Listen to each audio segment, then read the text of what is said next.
السلام عليكم ورحمة الله وبركاته. قال بريد لمان ورمور الرومي كي سرطان سجلين كي سمبرك كلمة لتو دعم تكتك فجأة دي هذا سينا شر للقراء بقدران نفتن أنا أعرف نورو سنين جرا دي هذا. تيرجتون أبا في إجول لي فرمي قبل سكالي بيجي أرمالك مسي أولي ويا ربي في نقرا فرتوسي جران قوتا بوئي قبتوسي دوئن دوغوني دولين أواتا دوس كايون دونن ولين جراتا يومو دو أنكان دوئن بيكوغوني سينان دونك أبني بيك ألوني تكون الرادو كمت الألتا بوتنين قدنا القبر رامتا جأني والجمسا والججبيسني لينجي أني تمران جيسني أكتا يستو بيان إباقه إبفمان هندو إبا فولبه غافسي مينستير بيا سومالياتي كيسومان كبجا كان هاسا تاسسي هاسا قلبي أبسيك أبساها ناسسي إجولين لكو يو لفا والفوتو لفما والأوفت ملي لغان والنبوتو نتديو تنبيتان ريفو وقاجها هنقم أرقتن كان همني كين يقها لولتو تسين قبضا نتيو هنقمنو تاوس هنقهم نائسن التندبنو كان نوف بيكاتي كان نوف ودا وانو مسني كنني كبجان فردا جئها سيسا أجمت تشوفي تيار ساقوري مقدشوتي لفي أصلا ما كنا يروف نمني كينيا يود أبلي شكو وانتني مما كيف وان يجولي لكو أدا كنا انجراك أوي إبشاني أدا كنا كنا إرقانغا فسني يوكي تبنيت أباف تبجرا يو ولا لس أدان نموتو رفتي لك إن فمقدان أسيفي بيتي سرقو كي سجرا أوي إبشاني أكمتي هرا قلوف بياباني أسيتي هفناري أسيتفون ففا إن قلتلي إن يتسيتفا جراني جارسوتا فهيون نجراني أكما تأتوك أوي سنهراني ورق أوي نغي غربالي غلي ورق أوي أبي مقدشو في إمالي مقالا مقدشو يوغه مرسا لفقل قليسي أكا أوان نسا ركني نديبي أسقفنوس ركني الجنة هنتين نهارك ممرني أكي كلياني أكنتاني تأوسي ركو كيسر ركو برانو تبأوسي دابا أرمو هندف دابتو دابنا مكا أرمو هندف كاتو بافنا جلاني دابا نسي دابا أرمو تمسو اتنو غاسا نسي مكا أرمو إبسو موت من سمالي مكا سنفيني أكا مكا سنين لغتو كنجيني إفتي اتهمنان أكي يادن دد بوتو تأرمو أمس تدين إبده جرانا كم تانا ركو تانا كيسا أكا متبانا جلاني مري ولنجينيان أكي إسان جدن أكي إسان فدن وافرو دندينيان ركون تينيا مكامتي حقا مكامسان فدن مغافر دادقا وانجد رتي ولي غلوسترون كم منان كليسن كان حالان نجيسن ملقني انجرو كان اللي فروداف قلتوس قبسون كن لبون هاتروداف جال محمد عمر نمجد أموت مريد يسني ملق إيساتي بيرو كريسني حالا مجيسني دابا سيرا بوتي إرقابا بودا أولاغا بوتني حاجو سين سورا هقنا دم حجا على قدني مودني دلق أمت فينان dirqama san baatee waan qabsahan ta'e waan qabsoon tun taate hundumaa tarreessee Haji Hussein Suraa Xalayaa barreessee imbaasii biyyoota adda addaa biyya Somaaliyaa jiranitti geesse. Baatii sadi booda Sooriyaa, Iraaq, Kuweet, Yemeni deebii Xalayaa erganii kuttaa jennaan biyyoonni afurii kunoo nuuf deebite Xalayaan gaaf durii paaspoortii nuuf baasa viizaa naa qopheessa tikkeettas nuuf muraa jedhee gaafannaan Haji Hussein Suraa qondaalli Somaalee ammas farra fide akkana yoon taane inta'u jedhee dide. Akki ta'uu qabu ulaagaan imala nama deemu keessa nama keenya gala yoo keessan shan ta'e Somaaleenis shani yoo keessan afurii Ogaadeenis sani kanaan alan jiru kanaan alan malu jennaani akkisiif hin galle anaafis hin galu. Eega jettanii hoo eega diddan cufaa an kophaan murteessu mari'adhee dhufaa jedhee biraa bahee waan isarra gahe qabsaa'otaan gahe. Jarri kunduun ta'u sobeenuun taphata hogganaa sanitti hin deebiin lammata nuti horii miti Oromoof ni duuna akka goone mallaqas ni fuuna jedhanii akka carraan kun isaan jalan tarre warri Somaaliyaas otoo ittiin barre paaspoortii fi viizaa dhosaan xumuranii jiddatti erganii tikeetta muranii. Jiddas otoon turre viizaa biyya Masrii achii xumuratee Kaayiroo seennaan tikeetta muratee imbaasii Iraaqii kan biyya Misiraa waamicha akka qabu mootii isaanii biraa xalayaa ergameef yoo barsiisu banee xalayaa sanitti imbaasiin amanee biyya ofiitti erginaan isaaf nama lamaa gaafa Iraaq gahan ce'anii baargamaa kabajee simatee qondaalli mootichaa simannaa oo'atu godhameef gootichaa. Nuti Oromoodha isintu nu yaame nu warra alagaan waa hunda nu saame kun baqatti kun biyyatti dhumataara namne miila bilisummaa nu cabseera dhabne Oromiyaan tiyya tumsa keessan feeti kanaaf arma dhufne isinitti abeeti jedhee itti yennaan dhugaa baranii fi Baagdaad keessatti biiroo bananii fi doolaara hedduu fi qawwee kudhanii kennanii kennaanii rasaas hedduu waliin fudhadhu jennaanii gammachuun machaa'e Haaji Huseen Suraa furtuun qabsoo fi qabsaa'ota dura. Hanga dhufuu ka'ee gara biyyaa mallaqa erguu qaba obboleewwan tiyyaa mallaqni argame gariin haa ergamu gootota Maqdishootti miidhamaa jiran saniif haa kennamu jedhee horiin erge Somaaliyaan baatee shilingii 500 nama hundaaf laatee ji'a tokko lamas ta'u namuu mindaa nyaatee abbaa mindaa taheera ittiin nyaatee dhugee ittiin daara baheera hafuura deeffatee namuu boqateera Haaji Huseen Suraa seenaa hojjeteera isaa fi abbaan anaajinaa jaalala addaa qabu wal keessaa dubbatu wal keessaa lallabu walumaan ifaaju walumaan dadhabu seenaan isa kaanii kanaafis seenaadha sheenaan isa kaanii kanaallee sheenaadha. Gabaa tokko oolu gabaa tokko bitu akka haadaatitti wal harkisu malee harkisaniin citu kanaaf goota keessaanii seenaa gootaa himaa. السلام عليكم ورحمة الله وبركاته والسلام عليكم التن وعليكم السلام ورحمة الله وبركاته ورينا رفيتان أنا والرويل كام التويل كام بجنجان رفتان هندي كيسنو لهاد نورو سنين جدا بجنجان رفتان أنا رف يفهم ساعتي دبر سير فيها دللي يفهم الله واللي سنان جينا سينا كان اللي إن شاء الله ويا رايت فينا جبابا مقدر ومتشو دي مجرا سينا أباناجي أكسو مقدرتني هيو تافي بوتوان كابسو مطورمو كان دور إيجلن warra gartee qabsoo guddaadhaan qabsoo adda irratti namni wal fixu kana warra gadhaaban gootuwwan baalee namoota akka namni keenya hedduun hin beeku Haaji Huseen Suraa ni beektanii hundi keessanuu namni seenaa beeku jechuun hin beeku warroota jalqaba gartee gaafa Oromoon Amaar yookaan Naftanyaan Hinduutu dhiidu gaafa jedhanii agabbarru jedhan warra didee lakki ni dhiigdi ni duuti mirga qabnaa ilma namaati amantii keenyallee sabummaa keenyallee gadi hin dhiifnu jedhee warra qabsoo kanaan biyyarraa baqatee biyyoota addunyaa keessatti paaspoora baafatanii sochii guddaa bareedaa akka malee seenaa gartee garaa nama nyaatu jagnoonni kaleessa akkaataa qabsoo kana itti gartee nu wixananii asiin gahayyoo agartan nama boocisa waan isaan dalagan biyyoota addunyaa kana keessa dippiloomaasii waraana leenjifachuun Soomaaliin guddittii waraanaa gaafas uummanni baalee yookaan immoo uummanni Oromoo baalee jagnootaaf qabsaa'onni kaleessaa qaban qabaachaa turre kana keessa akkuma dhageettanii dabarsitanitti Soomaaliin mootummaan Somaaliidhaa waraana isin qabdan nuun qabnu kan jedhuuni kaleessee fi akkasuma bakka isin dhaxxeessu waliin deemnee waajjira banannee biyyi mootummaa ofii taatu jechuudha. Gartee gargaarsa karaa sanii isaanis guuratanii kanaaf wanni kun seenaa bareedduudha inshaallah bal'inaan namni hunduu dhaqee yuutuubii gubbaa caqasuu danda'a. Maaliif karaa irra dhufne baruu qabna qabsoon akka godhamtii illee baruu qabna yeroo san dhalaaf dhugaa dabaafannaa hagana isiniin jedha galatoomaa ulfaadhaa baga nagaan naa dhuftan dhihaadhaa nooruu isiniin jedha gama sagantaa kiyyaatitti seenaa.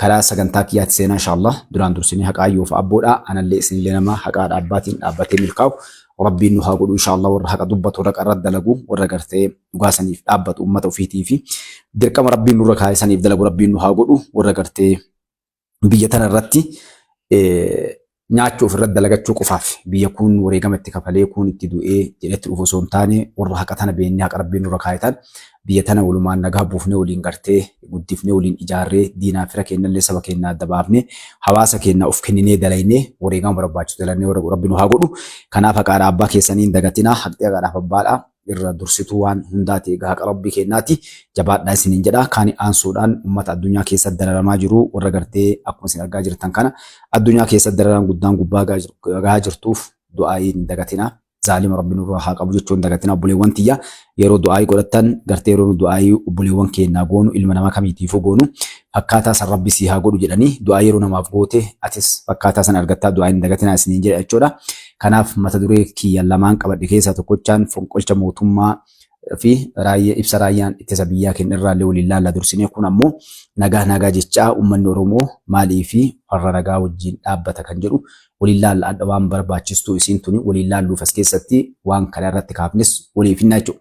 Haga sadarkaa fonqolchi deemuutti gahamee eenyufatu waan kana godhaa jira kan jedhus waliin laalla jechuudha. Dubbiin hedduun mootummaan kun kan mootummaa jabinaaf cimina qabu irreen isa jajjabaa waan ta'eef waan hedduu tuffatee bira kutuudhaan tankaarfilee gara diinota kanneen biyya keessaa qulqulleessuutti deemaa jira malee wanni dalagameef godhame waan laaftuu miti jechuudha. Wanni uummata Oromoo irratti diinonni Oromoo akkasuma diinonni Itoophiyaadhaa dalagan hedduu waan garaa nama nyaatu hedduu waan ulfaatu yeroo uummanni Oromoodhaa sabni kun hiree sarkaa kufte kan of harkaa baasuudhaaf diina waliin dalaguu caalaa wanni nama gaddisiisu hin jiru kanneen waliin laalla jechuudha. Qaqqaalii babbareedduu ilmaan Oromoodhaa yeroo ilmi Oromoo marxifatee jabaatee haqa ofii tanaaf dalaguuf akka lammata dhiigni ilmaan Oromoo hin jigne biyya tana keessa rakkoon hin gallee fi Oromoon akkasuma uummata Itoophiyaa waliin cinaa dhaabbachuun sabaa sablammoota wajjin hiriyaadha argamte tana yoo jabeeffanne taate hireen biyyattii tanaa akkuma asiin dura isin himaa turretti hiree facaatee akka walitti hin deebine biyyoonni guddatan irratti dalagaa jiranii amma duulli deemaa jiru kan ergamtoota teennaa qofa osoo hin taane baandaa osoo hin ta'in haga sadarkaa biyyoonni guddatan duula guddaa biyya kana rabbanaa jiran jira jechuudha. Itoophiyaan addunyaa harkaa bahuu deemtii biyyoonni adda sadarkaa guddaa suuppaar paawaa ta'an kunneen biyyoota kalee qaqqabanii cunqursanii gabroonsanii of jala deebisanii ofii to'atanii waa hunda godhantu tasuma biyyoota ilmaan isaaniitiin warra biyya jaalatu warra gartee hangootti hin fayyadamne warra uummata saamuu hin deemne warra biyyaaf dalagutti yeroo baanitti sakandii keessatti harkaa bahuudhaan biyyoonni sadarkaa guddaa addunyaa irra suuppaar paawaa ta'uudhaaf dorgoman gubbaa geette kana ganas hin jedha gara mata duree kiyyaatiin sin deebi'aa na ofolcha ilmaan Oromoodhaa.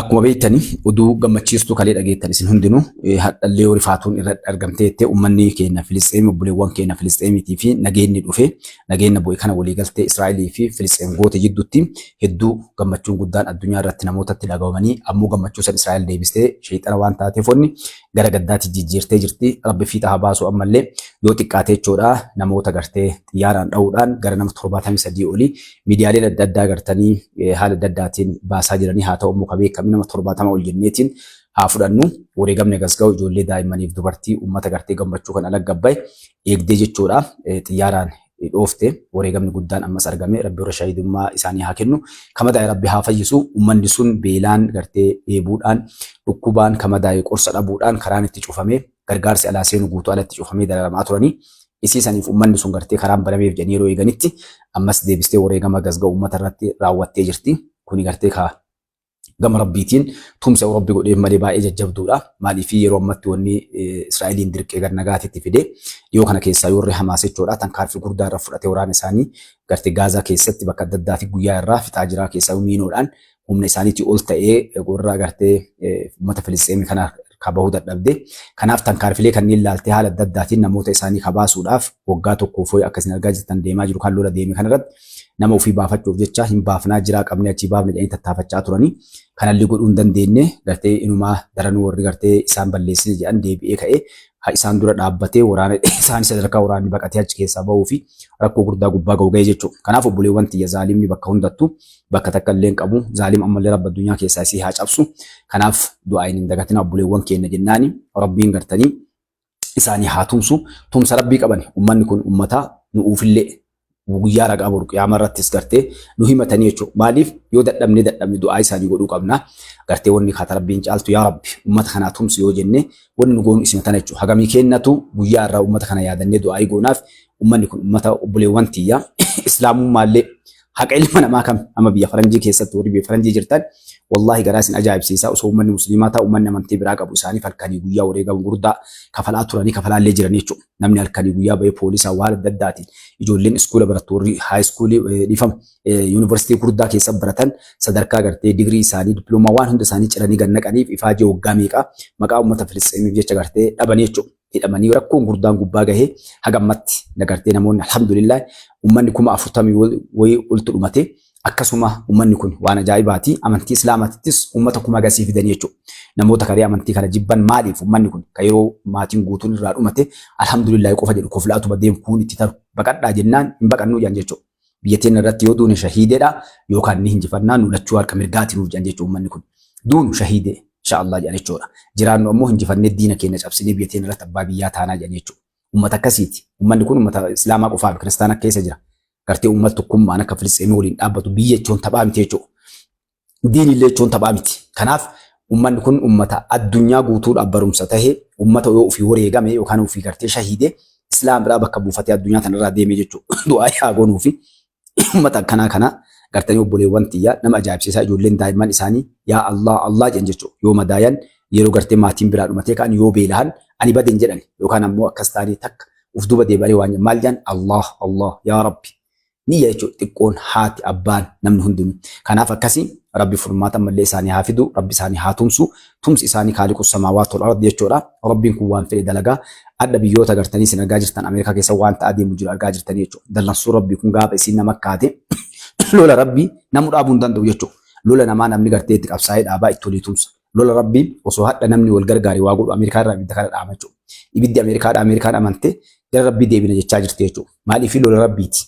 Gaafati daangaa cabsite wanni mara hunda taate gartee lolli Rabbii si dhaha jechuudha. Kanaaf gara Rabbii haa deebinu biyyarraa haga nam tokkotti anaa ati illee jechuudha. Haqa haa dalaynu. Irreen immoo inni waa cabsaniin haqaan. Dhugaa yoo qabaattee jetti irra aanta. Ammoo ni jarjarta jechuudha. Rakkoo sirra gayaa ni miidhamta adda hafta nama sii tumsuun qabdu ni jibbamta yoo dhugaa harkaa qabaatte. Gaafa ammoo gartee Rabbiin sii tumse si laala Rabbiin kaa dura si qormaata. Hagamta akka dhugaaf deemu. Hagamta akka namni kun gartee haqa qabate si laala Rabbi. Amantii feete qabaadhu. Rabbiin nama zulluumame ni tumsa jechuudha. Amantii fedhe haa qabaatu.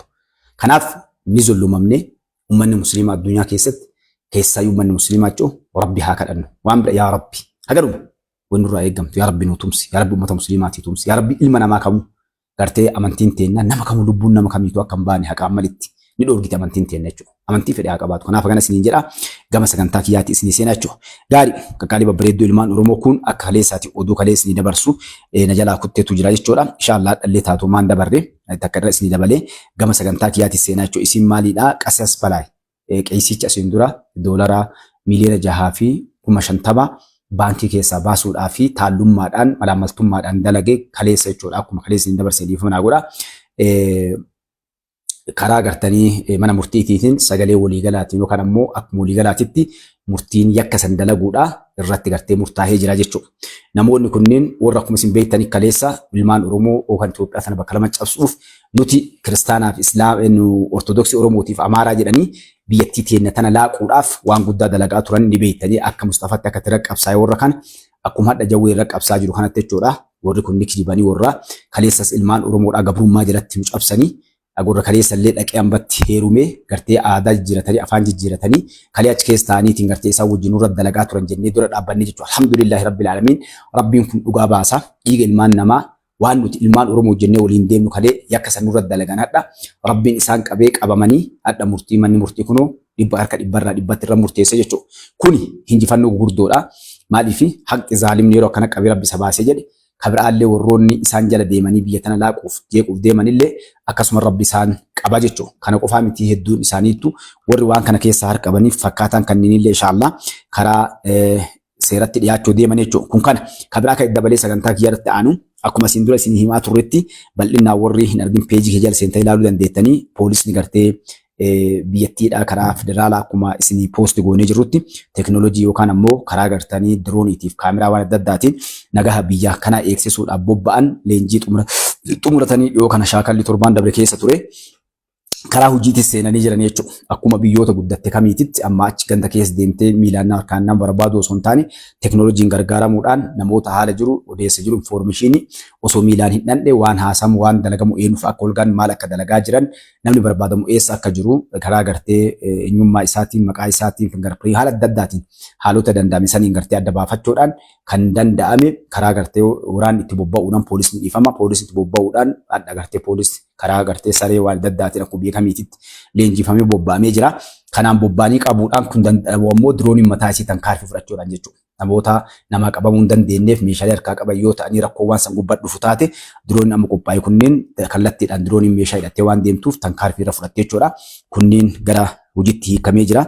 Yeroo addaatti ka addunyaa gubbaatti ka facaamee biyyi Itoophiyaa sadarkaa kanatti akka Afrikaa keessatti isa jalqabaa jedhee fudhaa inshallah gammatti nagarree biyyoota sadarkaa kanatti teknoolojii hidhatteetiin dirooniidhaan bobbaateetiin biyyattii irratti gartee nagaa biyya kanaa buusuudhaaf bobba'an akkasumas gartan makiinaan kunniin ka isteeshiina bakka irraa sosso'anii wannoonni kunniin irraa dalagan jechuudha yoo barbaachisee bakka irraa bakkatti sosso'uun barbaachisee fi kunniin saatalaayitii waan hundaa wal hidhatee jechuudha dirooniin kan wajjin bobba'anii isa dalaganii jechuudha. Kan isin agarra kun poolisiidha isin mul'atan fakkaate poostii godhee jira wannoonni kunniin biyyattii teenya keessatti sadarkaa biyyi tun irra jirtuu fi addunyaan kaleessa irra jirtutti Itoophiyaan dhaqqabuusi bal'ina agarsiisaa jechuudha. Kun guddina guddaadha jechuudha. Guddina akka malee guddaati.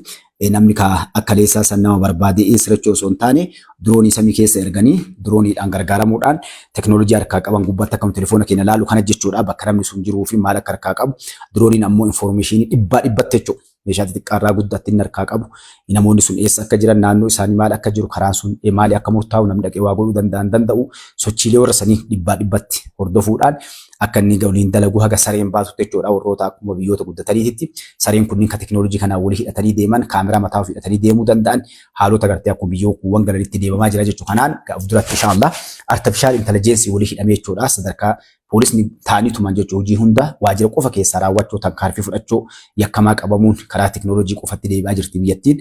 Kun maal fida jechuudha. Namoonni gartee bakka takka waa balleessanii deeman yeroo infoormeeshinii kenname yeroo san gartee karaa isaan deeman yoo balleessanii baankii isaanii nama ajjeesanii miliquuf tattaafatan warroonni kunniin salphumatti jechuudha. Taa'amee dirooniidhaan shaffisaan maaliif diroonii waan barreessituuf akka makiinaa karaa irratti onnaan eeggattu bakka fedhe yoo namni seenee jedhe naannoo san guutuu isaa qilleensa irra turtee laaltee sochii nama sanii namachi keessaa bahu yoo ba'eessa akka dhaqu kanneen adda baastee waa godhuu dandeetti. Kun guddina guddaadha alhamdulillah. Kun ammoo garamitti deema akka walii gala biyyatti deema jechuudha. Haga akkuma biyyoota guddatteetti lolli gaara keessa godhamu of duraa fi teknoolojii kanaan gargaaramu deemu waraanni raayyaa ittisa biyyaallee of duraa fi teknoolojii kana qabatee nama dhaqee waraanni eessa dhaqee barbaadu osoo hin taane bakka lolli itti ta'e yeroo lolli naannoo sanitti ta'e waraana dhukaasan yoo inni lama sadiin faca'ee danqaraa guda ka seenu bakka inni seene dirooniidhaan laaluu hordofee akka biyyoonni guddatte akka Ameerikaa maal kunniin faa godhan Chaayinaan faati waraana san akkasii jala deemanii bakka inni seene sa'a 24 jala deemanii dha'uu tarkaanfii meeshaa isa barbaachiseen dha'uutti deemanii inshallah. Ammaaf poolisni ammoo poolis irraa eegalamaa akkuma biyya guddatteetti poolisni tarkaanfilee gartee magaalaa keessa sochii godhamu lafa xaxaa guda yoo isaan seenan boolla bishaanii yoo isaan seenan mana caccabaa kana keessa bakka namni seenu yoo isaan seenan jechuudha. Sa'a 24 hordofanii akka achi keessa wanni baay'ee garan deemu teknoolojiidhaan wal gargaaranii fakkeenyaaf diroonii yoo takka chaarjara fixate tabraa erguudhaan wal marroo akkasii sa'a 24 jechuudha biyyattiin eegamti. Isteeshiinni ammoo kun wireless jedhanii Finfinnee keessa teettee magaalaalee biraa keessatti to'achuu danda'a. Kun amma poolisni itti fayyadamaa jiru kun jechuudha. Teknooloojiin wireless ka ta'e jechuun kana yoo isiniin jedhe akkuma Wi-Fi fakkeenyaafatti karaa gartee wireless haada malee hidhatu kana jechuun wanni kun distaansii yookaan fageenya qabu waan qabuuf bakka fakkeenyaaf inni connect walii godhuu walii qunnamuu hin dandeenyetti makiinaan sossoosuudhaan akkuma teknooloojiilee kaawwaniititti bakka fagoo dhaabanii gammoojjii keessa dhaabanii magaalaalee jidduu dhaabanii jechuudha. Makiinaan karaa gubbaa deemaa ka poolisaa kunniin bakka wanni sun sossootti haga sanitti sossootti deemanii inshallah kunniin guddina biyyi kun dhufte jechuudha. Biyya akkanaa kana gartee namoonni yaadda namni keenya biyya diiguu deeman beekumsa qabu ikonoomii harkaan qabu biyya tana jijjiiraan jiranii jechuudha. Kun waan guddaadha nagaa uummataatiif ka uummanni keenya hawwu sa'a 24 dubbatuuf furmaata guddaadha. Gara isiniin jedha kun qabxii itti aantu isiin inshallah qabxiin itti aantu waa'ee gartee fonqolcha mootummaati. Kun ilmaan Oromoodha. Akkuma isin gartaniiti guyyaa kaleessaa irraa karaa raayyaa ittisa biyyaatiin karaa gartaniin dhimmi warri ilaaluutiin ifatti fonqolcha mootummaa Itoophiyaa kan jedhu irratti kaleessa ibsa raayyaan ittisa biyyaa kennee jira dubbistan jedhee abdadhaa guutuu isaatu jechuudha. Kuni maali ka kenname fonqolchi godhamee jira maali kan jedhu fonqolcha godhamee jira. Fonqolchi godhame maali? Haga muummicha ministeeraa gara taayitaa dhufan fonqolchi deemaa ture hin dadhaban malee jechuudha. Keessaayyuu Oromoon jechuudha. Oromoon hangoo qabachuun qabdu warri jedhu warri aan Oromoof hin jedhu jechuudha. Yookaan gartee nafxanyoonni sirni kaleessaan waa deebi'u warri jedhu sa'a 24 fonqolchuun gubbaa turan jechuudha. Shanee ijaaruudhaan faannoo jabeessuudhaan maqaa wal balleessuudhaan duulli guddaan godhamaa ture jechuudha. Kana caalaa ammoo kan amma waan kana fide akkuma isin argaa jirtanitti nafxanyootaa fi Oromoon walii galuudhaan Oromoon haala mijeessuuf yeroo dheeraa tattaafachaa turte sa'a 24 dalagaa turanii keessaa namni akka Obbo Jawaar Mohaammed jechuudha. Sa'a 24 namni dalagaa ture isa keessaa tokko maaliif kaayoon isaa isiniimaa turre yeroo dheeraa jechuudha. Kaayoon Jawaar Mohaammed Itoophiyaa kaleessaa deebisuudhaan warroota sirna kalee kamiliin Haayile Sillaasee ka Darbii kamallas isa kana jabeessee dimokiraatawaa godha jedhe ifatti miidiyaa gubbaa taa'ee dubbatee jira. Qabsoo uummata Oromoodhaa kaleerraa eegalee diina ta'uu isaa isin himaa turre isin nu amanne jechuudha. Jawaar Mohaammed himamee jira. Viidiyoolee hedduu poostii goonee jirra. akkuma asiin dura jedhame namni tokko waan tokko isin himaa ture akka Mustafaatti namni yoo gara biyya alaa ergame ala dhaqee as deebi'e ergaa wayitiin dhufaa biyya san keessatti fudhatama kan arganne isin jechaa ture. Namanni garuu isin maaliif yuunivarsiitii alaa kana yeroo ati barattutti achi keessatti warroota waan kanaaf taa'u jira achis si barsiisanii dantaa kee waa hunda sii godhanii tokkoffaa osoo keessaa bajettee ba'uu hin dandeettu jechuudha. Ni ajjeefamta. Rakkoo hedduu jira. Yeroo achi seente dirqama si kennan jechuudha. Hin ballatteessitaa, hin kakattaa, waa hunda gootee itti seenta jechuudha. Akka itti dalagdu warratu qajeelfama sii kenna. Kanaan dhufanii biyya takka diiganii jechuudha. Biyya isaan hin barbaanne gara oofuu barbaadan san diiganii namoota keessa ajjeessanii namoota san nama hangootti fidullee karaa nam saniitiin fidanii jechuudha. Kanaaf kaleessa gaafa gartee scholarshiip alatti ergan sagantaan ergame kun ni beekama Jawaaris dubbatee jira asiin dura jechuudha. Ragaalee hedduu isin kaleessuu dandeenya. Eega ergameen duubatti gartee ni xumuree naftanyoota wajjin akkaataa muuxannoo itti fudhatu irratti dalagaa ture. Muuxannoo san fudhatee osoo deemu kanatti misteeka inni dalageen fiilmiin Islaa Oromoo irratti yeroo dheeraa dalaguu deemu harkaa baate jechuudha. Karaa uummata musliimaatitti dhufee intarvii haasaa inni uummata musliimaa sagaleen kennaa dhagamu sheekolee teenyaa irratti dhufee nuti an musliima keessatti dhaladhee naannootti dhaladhee harka 190 musliimaa mancaadhaan morma namarraa cirra inni jedhe irratti uummanni musliimaa ari'ee Jawaar kanaan gartee maaloo tuqee naftanyoota biratti xiqqoo rarrifatanii jidduu tana isaa dhama'ee dhaabbatu Aljazeeraan intarvii godhee Oromoo Faristi immoo Itoophiyaa Faristennaan Oromoo Farist jedhee jechituun fuudhamee ol ka'ee tana fayyadamee tooftaa kanaan dhufuudhaaf Jawaar Mahammad gartee gara shanshalataa sirna kaleessaa tooftaa kana fayyadamee dhufe jechuudha. Uummata Oromoodhaa gabrummaa afroorroo keessa jiru kanatti fayyadamee dhufe jechuudha. Gaafa dhufetti aabbichuun afoo dhufe gartee isaan kan lammaa fi yookaan ammoo gadduu yookaan ammoo Tigree jabeessuu ture himaa ture Jawaar kana jechuudha. Nama kennaan galu isa kanaan akkasiin wanni kun yoo gabaabsee isinii kaahee fonqolchi adda jenni kun haga muummicha ministeera osoo taayitatti hin dhufne fonqolcha eegale Jawaar jechuudha. Osoo aabbichuun hin filamin mootummaan hadha jiru kun namni hadha biyya bulchu kun hin dhufin gurra mataa lafarrigee garaa lafarrigee iyyaa ture jechuudha Jawaar Mahammad. Maaliin hin ta'u inni u'uu jedhee maaliif Oromoo ta'uu isaa beekaa kaayoonni ittiin deemu beekaa warri isa erga illee ni beekanii nama Oromoo gurgurachuu danda'u nama gartee jibbaa nurraa qabu amantiidhaan gandaan naannoodhaan ammoo ilmaan isaan guddifatan waan beekaniif gartee takkaa Oromoo keessaa yoo ta'e eenyu Amaara keessaa yoo ta'e eenyu Tigraay keessaa yoo ta'e eenyu bakka sadiin kanarratti haala kanaan gartee yeroo dheeraa deemaa turan jechuudha.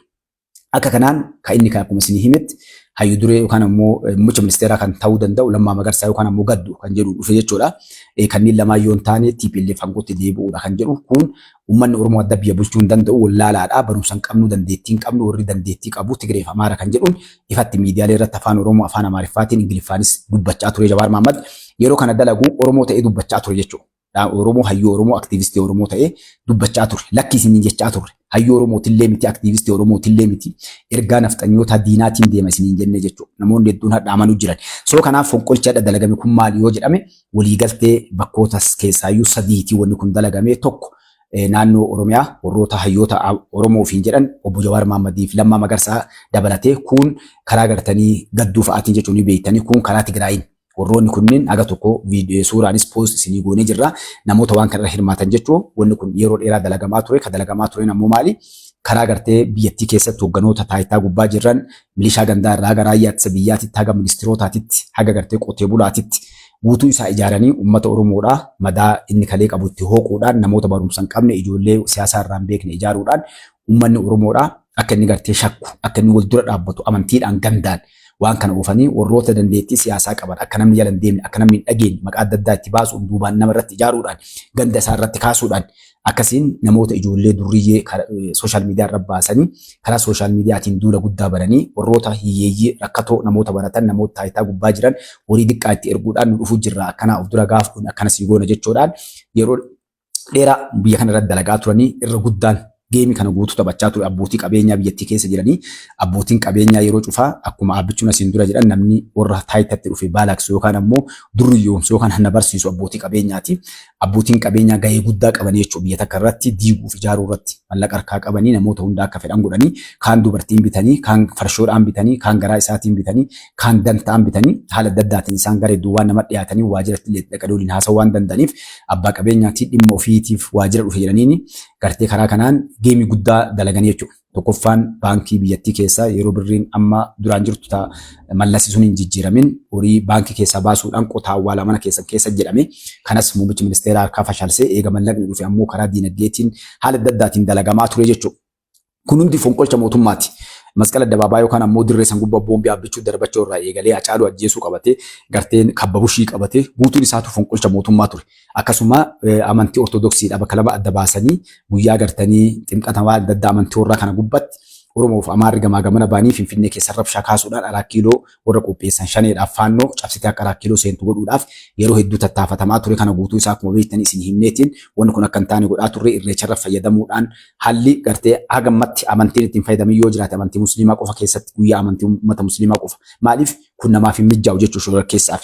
Kaan irraa kaafee yeroo dheeraa amantiilee dhuftu hundarratti fakkeenyaaf amma amantiin kiristaanaa guyyaa gabaabaa keessatti kabajamuu deemaa jira. Kana gubbatti sochiin godhamaa jiru. Haga dirooniin bobbaatu wanni ga'eef ammas haalli sun karaa amantii kana keessaa warri kalee deemu sun amantii ortodoksii kana fayyadamuudhaan ammas fonqolcha mootummaa san haala adda addaa qindeessanii karaa shanee faannootiin Jawaar Mohammadii fi akkasuma gartee warroonni gadduun Faatimarti isaaniitu haala qindeessanii deemaa jiran jechuudha. Kun hundinuu maalitti ta'e isaan ka deeman sirna kaleessaa kaayoo kaleessaa warra kaleessaa 4 kiiloo deebisuu waan ta'eef mootummaan of eeggannoon fonqolcha kana guutuu isaatu irratti dalagaa ture jechuudha. Dandeettii qabuun teknooloojiidhaan waan hundaanuu irratti dalagaa ture. Ni beektan isin namoonni waa hubattan siyaasa irraa hubattan jechuudha.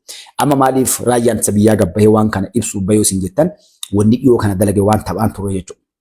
Waan iddoo as gubbaa dubbachuu yoo dadhabnellee wanni dhiyoo kana keessaa iyyuu ji'a 2-3 kana daabdee dalagamaa ture akka malee jajjabaaf gurguddoo turte. Garuu mootummaan hadha jiru kuni mootummaa dandeettii siyaasaallee qabu waan hundaa qabu waan ta'eef waan kana hundaa fashalsee daaraa harkaa godhee jira jechuudha.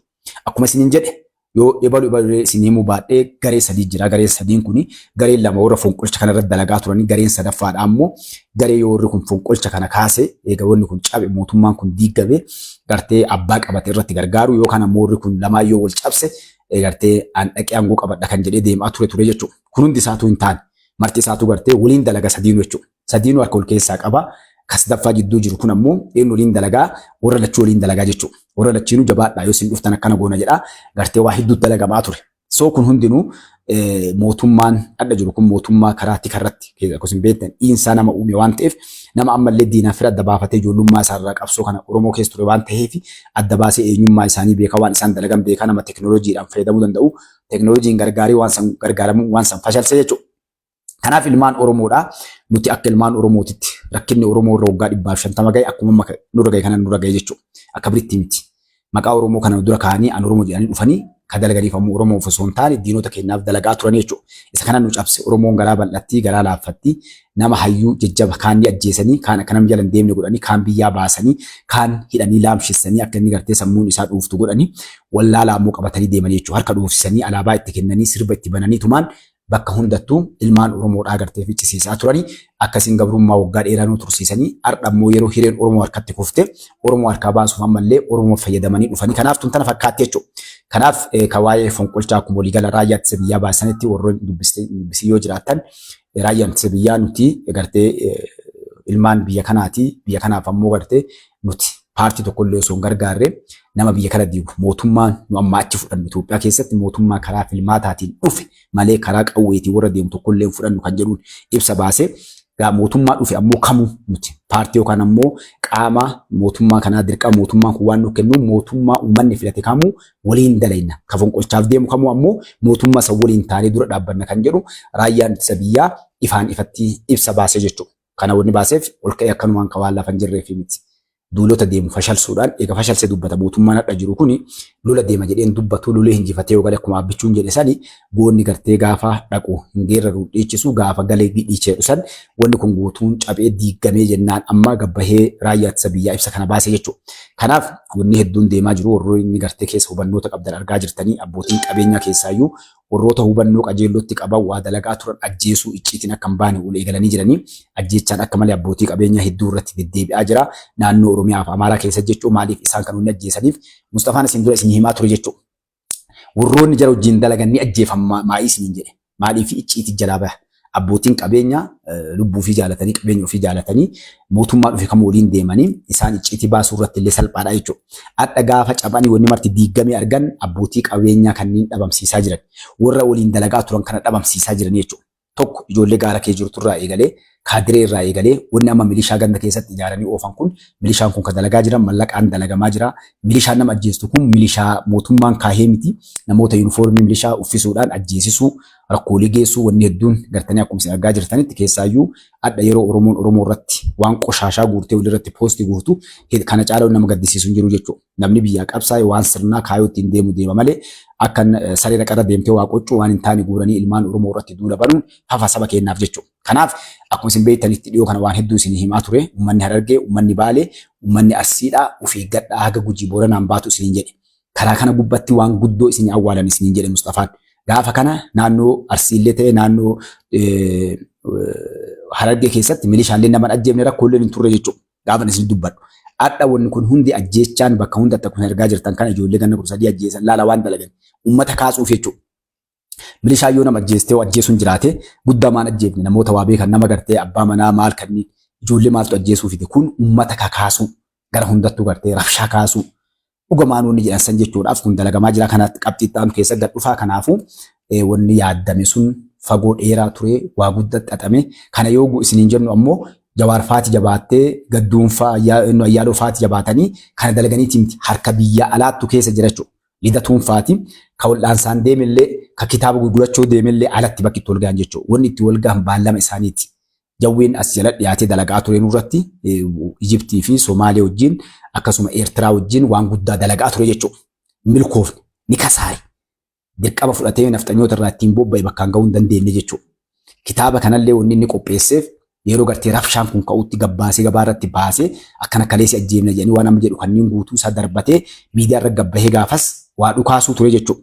Garuu wanni martuu ni fashaltee Ijiptillee ni kasaartee mootummaan Somaaliitiif Itiyoophiyaan karaa gartee Ordogaan yookaan ammoo Turkiitii waliin haasayame kun hundinuu gartee hamilee isaanii cabse jechuudha. Wanni akka isaan itti ilaalan biyyoonni guddatan mootummaa kan waliin dhaabbachuu inumaa mootummaa Itiyoophiyaa karaa inni deeme Ingilizii fi Israa'ilii mootummaa Ameerikaatii keessaayyuu Tiraamp jechuudha. Tiraamp amma waa'ee mootummaan Itiyoophiyaa karaa manni dhufe warra Somalilaandii kana gubbatti ni gargaara kan jedhu eega dhufame Chaayinaan faati Raashaan biyyoonni Arabaa waliin dhaabbachuun eega dhufe akka malee rifatanii jechuudha. Kanarraa kan ka'e duulli isaan guddaa godhaa turan waraana Itiyoophiyaa Somaalee keessaa baasanii mooraa shaniidhaaf faannoodhaa achi keessa banu uummata fincila asii kaasanii uummata ollaa kana Harargee fi Arsii Baal irraa Booranaaf Gujii irraa baqate kana achi qubsiisuudhaan uummata ijoollee akkasii argachuudhaan rafshaa kaasuu isaa 24 dalagamaa ture kana hunda alhamdulillah rabbil alamin ka kana fashalse namaa miti rabbumaa haqa uummata kanaati dhiigni uummata kanaa jiguu rabbiin gartee akka jenne murteessinaan kun martuu ta'e karaa kanaa wanni kun martinuu ta'e jechuu qabxiixaantu keessa gad dhufee isin tuqaa jechuu isin galee ilmaan Oromoodha.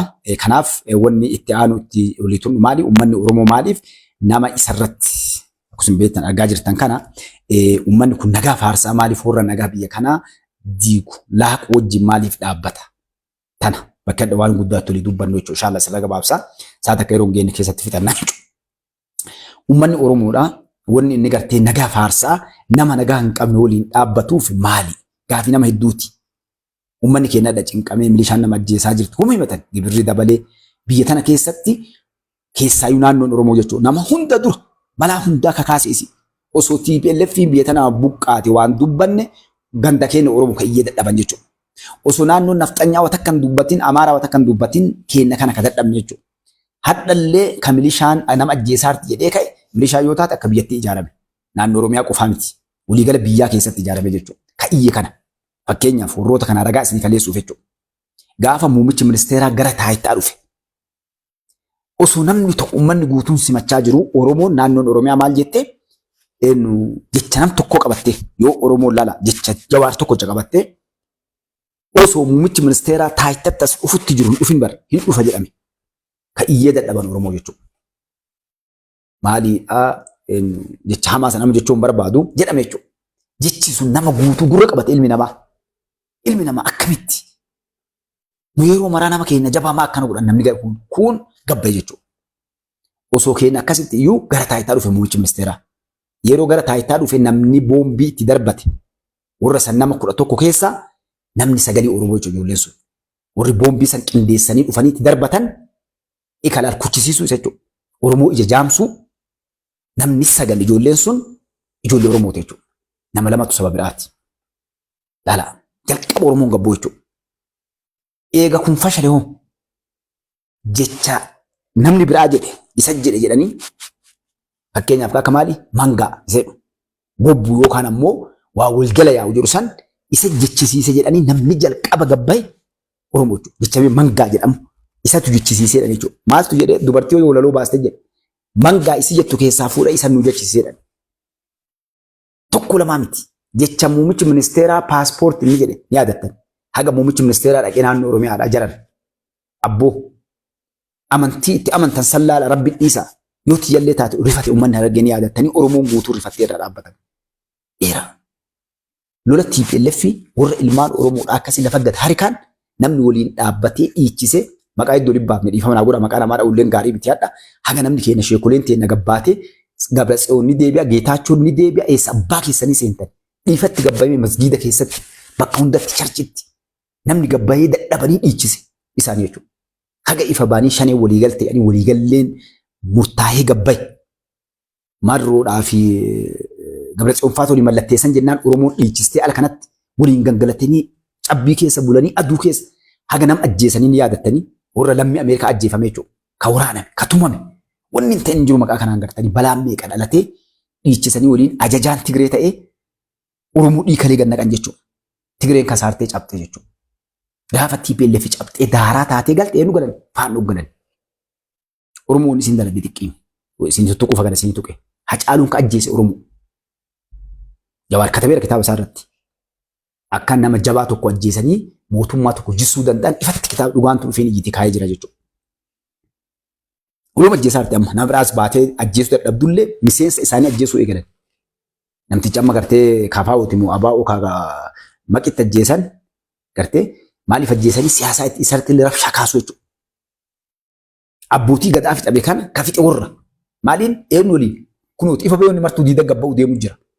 Nama ijaaratan mootummaa kee jiruun dhaqanii ijoollee humna addaa Oromiyaa ficcisiisanii ijoollee taaniin ammoo kunuuti nama keenya fixanii hiriyoota keessan qabsaa'ota Oromoo fixanii ani abbootii gadaa ficcisiisanii jechuudha.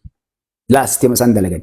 Wanna kana mara godhanii Oromoo nadha wal diigdee bakka nama mooraa nama cabxe Oromoo takka akka taateen beektu Oromoon. Kun ka mootummaa gargaaru kun ka mormu ta'e adda baate Oromoon cabxe jechuudha. Hadhallee amma dhaabbannu tana keessatti Oromoon mooraa lama keessatti. Warra araa kiiloo keessaa Oromoon haa baatu jedhuuf warra araa kiiloo Oromoon haa teettu jechuudha. Namni biyya bulchuu jiru mootummaa Oromootii miti ilmaan Oromootu biyya bulchaa jira. Jalarraa gubbaarraa gadi jechuudha. Kana namoonni sabaa sana addunyaallee fudhattee jirti. Maaliif ree Oromoon isa kana taatee maaltu fira jibbisiisee halagaa jaalachiise? Maaliif nagaa faarsaa nagaa ammoo diigan? Yoo jenne gabaabdumatti kan nagaa faarsaa jiru Oromoodhaa kan nagaa diigaa jiru diina Oromooti jechuudha. Ragaan namni warri hadha nagaa kana diigu kun faarsu hayyuun qaban xiqqaa guddaa irratti deeman obbo Jawaar Mahaammadi. Namni ni jira. Oromoon jettee takkaanu hayyuu akka isaa hin agarre. Gootaa hayyuu beekaa abbaa jijjiiramaati abbaa qeerootetti Oromoon jechuudha. Akkasimi takkaa Oromoof takkaa wanni namtichi kun isin ni jettan Jawaar akkana dalagettanii ani jedhu takalee isaallee mulqina irraa ofirraa haqee jira. Jawaarii Oromoo ajjeesuuf Oromoo diiguu malee Oromoo ijaaruun agarra jechuudha. Jawaar jechaan gochaan hundaan sirna kalee nurra deebisuu diina Oromootii bakka kennu sigalee gootummaanillee dandeettiinillee barumsaanillee hayyummaanillee guututtuu diina Oromoo waggaa 160-70 cafaqaa ture kana bakka kenne jechuudha. Hadhallee jaraaf ergamaa jira. Jara barsiifatillee. Warri hadhisa hordofullee dhiifama naa godhaa. Wallaalaan ni jira hinaaftu laal nam sadii isa hordofadha. Oromoo waa takka siyaasaa irraa hin beekne. Namni olii gadu tokko. Oromoo mata'ee qulqullu hinaaftu. Ka jibbu nama jabaa isa keessa dhalatu. Injiraam hinaaffaa kun waan ka Oromoon qabdu tokkoof Oromoon kana hinaaftu. Sadaffaan diina nu keessa gale afaan Oromoo barate ka diinota keenya dhaabbatu san ilmaan isaaniiti. Kanatu hadha biyya tana diigaa jira. Kana gaa diigu warra kanneen sadii. Oromoo waan beekne siyaasaa irraa bakka ofii malee seente fedhuu doktora ta'a piroofeesara ta'a. Hojiin isaa siyaasaa miti kaa. Doktora isin jettan meedikaal doktor wayin doktora inni. Siyaasaan himti. Eebi yooma siyaasaa barate. Yooma siyaasaa barate siyaasaan barachuun dalaggaan waggaa gab yoo xiqqaate waggaa 10 nama dalagee muuxannoo qaba. Namtichi lidatu Ayyaaloo jedhamu kun maal jedhe? Waggaa 30 dalagee siyaasaa irratti muuxannoo siyaasaa qaba. 30 Jawaariin waggaa takkan dalagin ji'a takkan dalagintu hayyuu ta'ee bahe. Indalani baratee. Uummanni keenya isa kana hayyuu jedhee ijoolleen kalee gaara yaatee alaamanaa wal diiganii eenyu qabate Jawaar? Dubartii fi ijoollee qabate. Biras ni deebi'a. Laal akka Oromoo cabsan. Hayyuu yoo qabadhe, beekaa yoo qabadhe, Oromoo yoo qabadhe keessaan bahu argadha. Hadha manguddoo teena qotee bulaaf horsiisee bulaa osoo qabate Jawaar laga takkan hin dhorgiti. Abboo lakka akkanaa maal kana eessaa fidde jedhanii ni beekte Oromoon kan irras dhufte. Diinni Oromoo eenyu akka ta'e maal akka dalagaa turan maqootaan hayyoota keenya beekan jechuudha. Kan itti waan maal godhe gaddeebi'ee dubartii jalaa qabee ijoollee jalaa qabe. Ijoolleen Jawaar agarte. Jawaariin malee nam biraa tokko illee hin beektu. Ijoolleen jechuudha. Dubartiin dubartii. Ifaan haa godhaa dubartii as jirtan. Na uffolchaa. Akka Islaamaatitti wanni dubartii itti gaafatama ittiin kenneen maali? Garafee ta'e oofta. Dubartiin takka beettii lama beektuudha. Yoo ati hin bareeddatteen illee eegas hin bareeddatteen waan fedhe darasiifta. Yoo ati beektu itteen illee akkasumas waan fedhe darasiista. Itti kofaltee illee waan fedhe darasiista. Sodaachistii illee waan fedhe darasiista.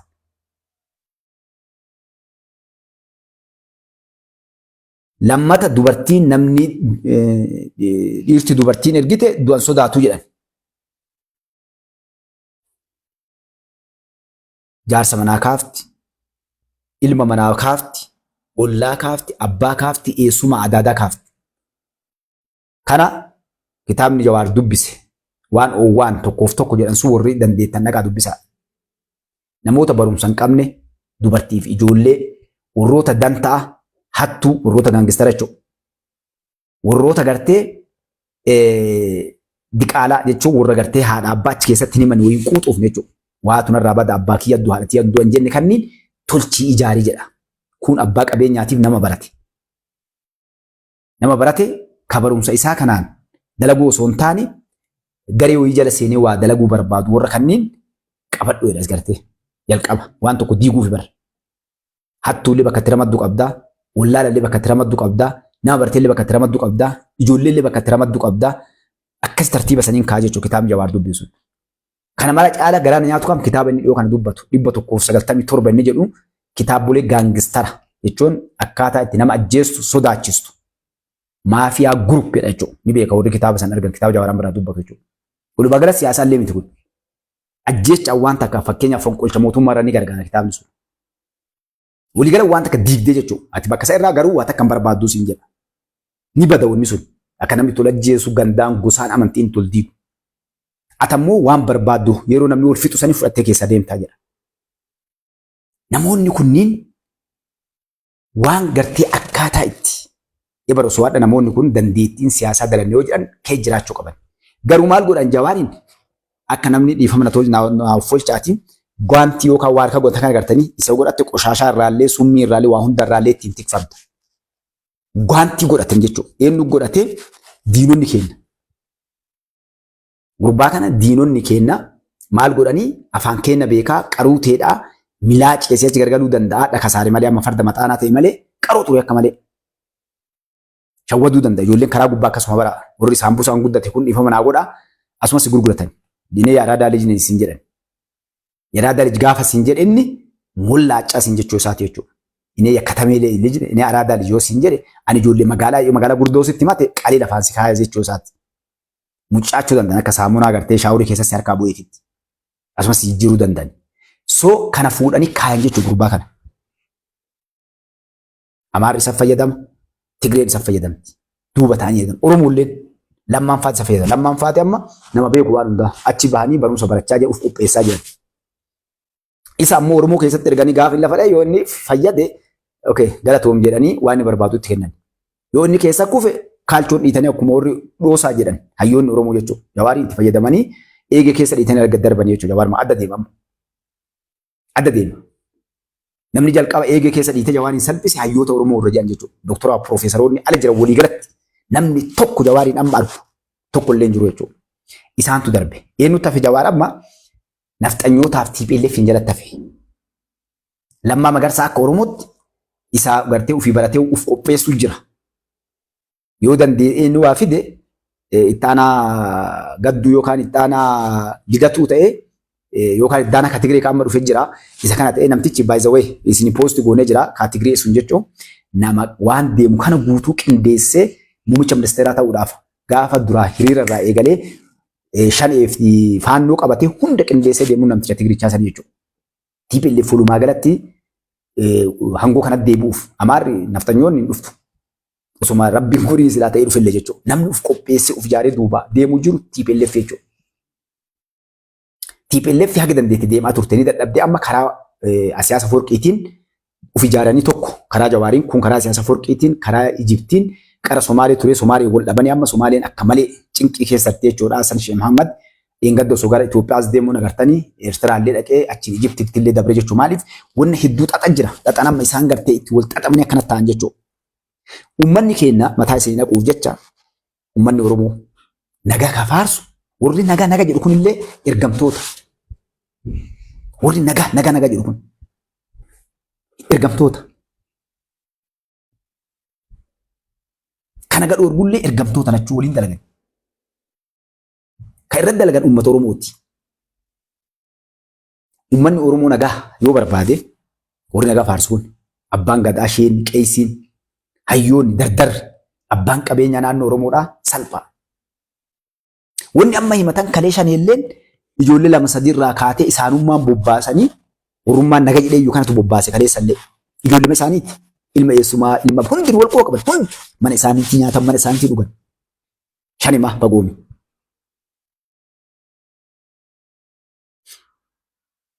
Yoo irra isin yaadachiisuuf deemu nama 80 bakka bu'oota uummataa ijoolleen gaaraa karaa nagaatiin haa galtu jedhanii iyyaa turan. Taa isintu dalagee jenneetti. Warri sun hadha gaafa ijoolleen galtee amma dagatanii bara. Gaafa ijoolleen galtee warri amma ijoolleen tummaa galtee jira. Siyaasa bara. Kalee haa galtu jedhaniin mootummaan gaafa galche akkamitti galtee jedha. Yoo ati gaafatte marroo maa dhiisanii siin jedha. Laal kajalaa galee haa galu jedhaniin sila. Tokkollee yoo galee waa irra isaa jedhaniimi. Yoo galte wal biraa galte yookaan haateettuu siin jedhan. Warra san namoota agarree dubbif nama hedduu warra hasan keessa akkamiin ilaaltan nageenya kana. Abboo kun nagaa mitii siin jedhan. Maarree inumaa kun biyya balleessuudha. Maal ijoolleen kun 3-4-5 galaartii ammallee. Maa waan namtichi nu mormu sun baroora mootummaa keessa dhufu. Namtichi nu mormu sun jedhe nageenya kun Jawaar maal jedhe? Yoo ijoolleen tun galteellee nageenyi hin bu'u jedhe inni waa beekaa. Laal ofii mootummaa keessatti bara. Inni waa beekaa. Yoo ijoolleen galteellee nageenyi hin bu'u jedhe ammaa kunoo milishaan eegaltee. Maal irree rakkoo yoo ati jetteen nu keessa rakkoon jira. Akkamitti mootummaan keenya kuni akka nu qara laallee miti rakkoo qabaa sirreessuu qabnaa siin jedha. Simaa kanaa deebisee gara keenya koottuu siin jechuu jedhan qulqubaadha. Bakka bu'aa uummataatii bara. Ganda isaatitti milishaan nama ajjeesaartii bara. Ganda isaa qaraxaan waan hundaan saamichi keessa jira qulqubaadha. Kun daaspooraa jira.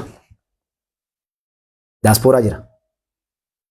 Sa'a 24 TikTokiin tolee. TikTok kana gubbaa waan deemaa jiru amma siyaasaa isaan dalagaa jiran. Aayyoo ajjeesii, aabboo ajjeesii, ebaluun saami jedhanii ijoollee Oromooti. Isin galaan nagaa biyya tanaa ka dhoorkaa jiru wadda Xiinxallaam namoota namni ni qabna jedhan. Mee jala dhugama waliin dubbannaa miree akkasii bara dhugama dubbannee yaala. Bara dhugaa dubbanna haa hadhooftu abbaan siin ta'e liqimsi. Abbaan siin ta'in dirqimaan irratti itittuu gad liqimsi itittuu waa ganamarraa gad dabarsa. Mee namoonni ati ganda kee keessa sheenni hadha gabbayee sheekni. Sheenni gabbayee jarana. Ika sheena diini keenya bee nurraa dubbannam. Abboo alhamdulillahi jedhaa ta arganne tana. Nagaa ganda keessanii eegaa sheenni jedhe. Nagaa ganda keessanii eka alaanutti hin dhufne ree ganduma keessaa gabbayee jedha. Kanama ajjeesan qaba kunuuf kam kana ajjees qaba jedhee yoo mootummaan qabuu dhabee mootummaan waa godhu maatu xammilishaa kiyya jedhee. Namni qabee fuudhee uummata as kaleessa jira. Yallam. Maal godha beektan isheen illee barataalleen hayyuulleen abbaan qabeenyaa dubartiillee ijoollee viidiyoo raabbate. Yeroo waa jaan viidiyoo fudhan bara waan hin beekne poosti godhan eessa ergan warra ibidda qabsiisutti ergan jechuudha. Kun gaaza qabatee kun kibriita qabatee keessa buusuu fiigan. Waa balleessee warra mootummaatu balleessee uummata balleessee wal adda baasan jiru dabratti. Namni kalee aadaan Oromoo kalee qabdu abboo meedhaa maal ta'e meeqa jira maaltu ta'e maaltu gale bal ofii waan dadhabe mootummaa nu geessa namni. Abboo maaliif ganda san magaalaa san keessa hayyoota jira manguddoo jira sirna qabdi Oromoon kan hin jiru. Qabi ibidda qabsiise kan jedhu malee inumaa sanii qaama dhugaa olii himuu isinii deemaan. Amma yoo kana waa'ee Jawaar kana gubbaatti mormii hedduu dhalate. Hedduu wal mormaa jira. Akka Oromoon bakka tana isin tuqu barbaada. Jawaar kana gubbaatti amma Oromoon bakka lama dabaate. Abboo namni kun akkana jennee dubbannu. Osoo deemnu dheengadda ustaazii Raayyaa Abbaa Mancaa waa'ee Ameerikaa irratti barruu afaan lama sadii kataban jechoota gabaabduu takka. Raayyaallee waa dubbatan. Sheekuleen biraallee waa dubbatan. Hayyoonni biraallee waa dubbatan. Namu as keessa maal jedhe? Abboo mootummaa kana gartee waan nu godhe ni qaba laal. Bar nama silaa hadha. Diiniin Islaam keessaayyuu amma Islaama irra duudhaa rakaa dhagaan. Namni Musliimaa maal jedha jira diiniin keenya Quraanni keenya hadiisni Nabii Alayhi Salaatu Wassalaam xiqqoo yoo argatte harka dhibbarraa takka argattee 99 yoo si hafte alhamdulillaahi jedhi sii dabala. Yoo ati tana waakkatte si harkaa fuudhaa Rabbi. Ummanni Musliimaa kakalee dachii Itoophiyaa tana keessa ati baqata jedhaniin uumasti misheekuleen baram raayyaan dubbatee jira jechuudha. Nu kalee bar waggaa mallatteessinee salaannaa sunurraa fee jira Raayyaa Abbaa Mancaa ustaaz Raayyaan. Garuu nu umaarri akka Musliimaatitti tana wanni nu caaltu hin jirtu mootummaa kana waliin haa dhaabbannu hin jennu. Wanni haftellee ni jira jedhan ustaaznummaan. Eekan dhuguma dubbannee yaana biraan bar tokko ni mataa dhuufnee dhibu. Ustaaz Raayyammaan nama qabsaayaa qabsoo Oromoo kana keessa waan Oromoon taate irra dabre. Beeku nama Raayyaan gaafa gartee artistoonni ajjeesanii eebbisa addunyaa irra dhaabbatee ofii arge. Ni beeka. Waan keessa kunni dabarre Oromoon taate. Oromoo kolaafamte yoo gaafatte Raayyaan kitaaba lafarra deemu. Oromoo kolaafamte. Dubartii gudeedamte. Ijoollee Oromoo keessatti hadha'ee nufaa ka ilmi Tigree yoo jetteen Ustaaz Raayyaa Abbaa Mancaa nama isinii himan. Ijoolleen bara dadhabne irra guddoon Jawaar jala duudetuun bara ijoollee gaafa mana hidhaa Xoolaayi mana hidhaa gartee arfan gugurdaa Itoophiyaa keessa bar yoo xiqqaate shamarran Oromoo ayyooleen yoo xiqqaate kumni dhibbaa hidhamtee gudeedamteerti. Mee Oromoon kijiba naana yoo xiqqaate ijoolleen akkas dhalatteerti yoo xiqqaate kijiba Oromoon naanaa jettu mee Xoolaayitti marmura waraana isin himaa jira bira ka waraanatti leenjisan kana Hawaash Arbaa kanatti Jimma keessatti Harargee keessa mooraalee jiru guddaa kana keessatti Wallagga keessa ijoolleen dhalatte hadha yoo xiqqaate haaf miiliyoonii. Ni beekan ustaaz. Ni beekan namni biraallee. Nuti akka ummata musliimatti waan ni arganne waan waggaa 150 kana hin arganne jenneellee yaadin yoo arganneellee akkatti arganne jennee arganne. Eekaa nuti sii caalu amma fakkeenyaaf warri amma biyyattii tana laaqan irra guddaan warra gartee nuti afaan tokko amantii tokko aadaa tokko faannoo nama ifatti kana gabbaatee qabsuuf ifatti heeraa sirri jaraallee akkas ifasitti himan. Islaam Itoophiyaa keessa hin jiru Oromoon ammoo uummata bulchuu danda'u miti Islaamaa akkamiin bakka tokkoffaan isaan kaayan heerri isaanii addunyaa kennitanillee kan baqata abbaa biyyaa godhee nurratti kaasee jechuudha. Waan si Ibaay Abdurrahmaan dhiifama naa godhaa komantiin dubbisu. Abbaa arge biloo godhaa dhiifama naa fulchaa. Jedhee lafa kaa'e kanaaf maal godhuu qabna nuti laala nagaa biyyaa buusuun yoo uummanni musliimaallee kiristaanii waaqeffataan pirootestaantiin ila dhugaa maal arganne maal dhabne dura amantii dursa qofaadha. Waliin kijibu. Namni musliimaa hadha mootummaa kana dura dhaabbatu musliima ta'e abbaa fedhe haa ta'u. Uf duba deebi'ee ufaa laaloo waan biraan jedhu. Islaamummaa isaa gaafii keessatti maaliifi wanni diiniin kenna jedhu mootummaa soomaa salaata sin dhoorgin irratti hin duulini jetti. Namtichi soomaa salaata sin dhoorkin diinii kana waan tokko sin dhoorgu waan birii. Abbaa fedhe bira dhaqee gaafadhu abbaa fedhe mootummoonni mujriimni addunyaa guutuu isuma sin dhoorgan. Biyya musliimaa keessatti biyyi musliimaa fakkeenyaaf Siriyaan faati hundinuu salaata san si dhoorgan yookaas yoo si hayyama salaata ofii ka aqiidaa isaanii shii'aa yoo ta'e ka shii'aa suufii yoo ta'e ka suufii ka biraa yoo ta'e si hayyaman malee akka rabbii itti si hayyaman jechuudha. Karaa quraanaa fi hadiisatti si hayyaman. Gadi baasii kijibaan haadha Suudi Arabiyaan biyya diin islaamaa irraa kaateemi namtichi mujiriin kudhamu sirba fidee waa hunda godhee salaata dhoorguu deemaa azaanni keessatti haa deebi'u jedhaa jira laata. Suudi Arabiyaa bara. Azaana Ameerikaan fayyamtee gabbaafte mujiriin amma Suudii bulchi jiru kuni olomaayii achi keessartuu hidhee taan sodaachise akka wata kan dubbanne daansii itti banee luuxii fidee waa hunda godhee oofaa jira. Nabi rabbiin beekaa rabbiin kenna nu caala beekaa miree namni soomaa salaata sin dhoorkin waan takkallee sin godhuu mootummaa san gartee jala deemee jedhe. Dhagaarratti hin darbatin hin mormin hin hayyamne. Haqa kee kana moo maallee sii kenna Oromoo, Amaaraa, Tigree, Guraageetti.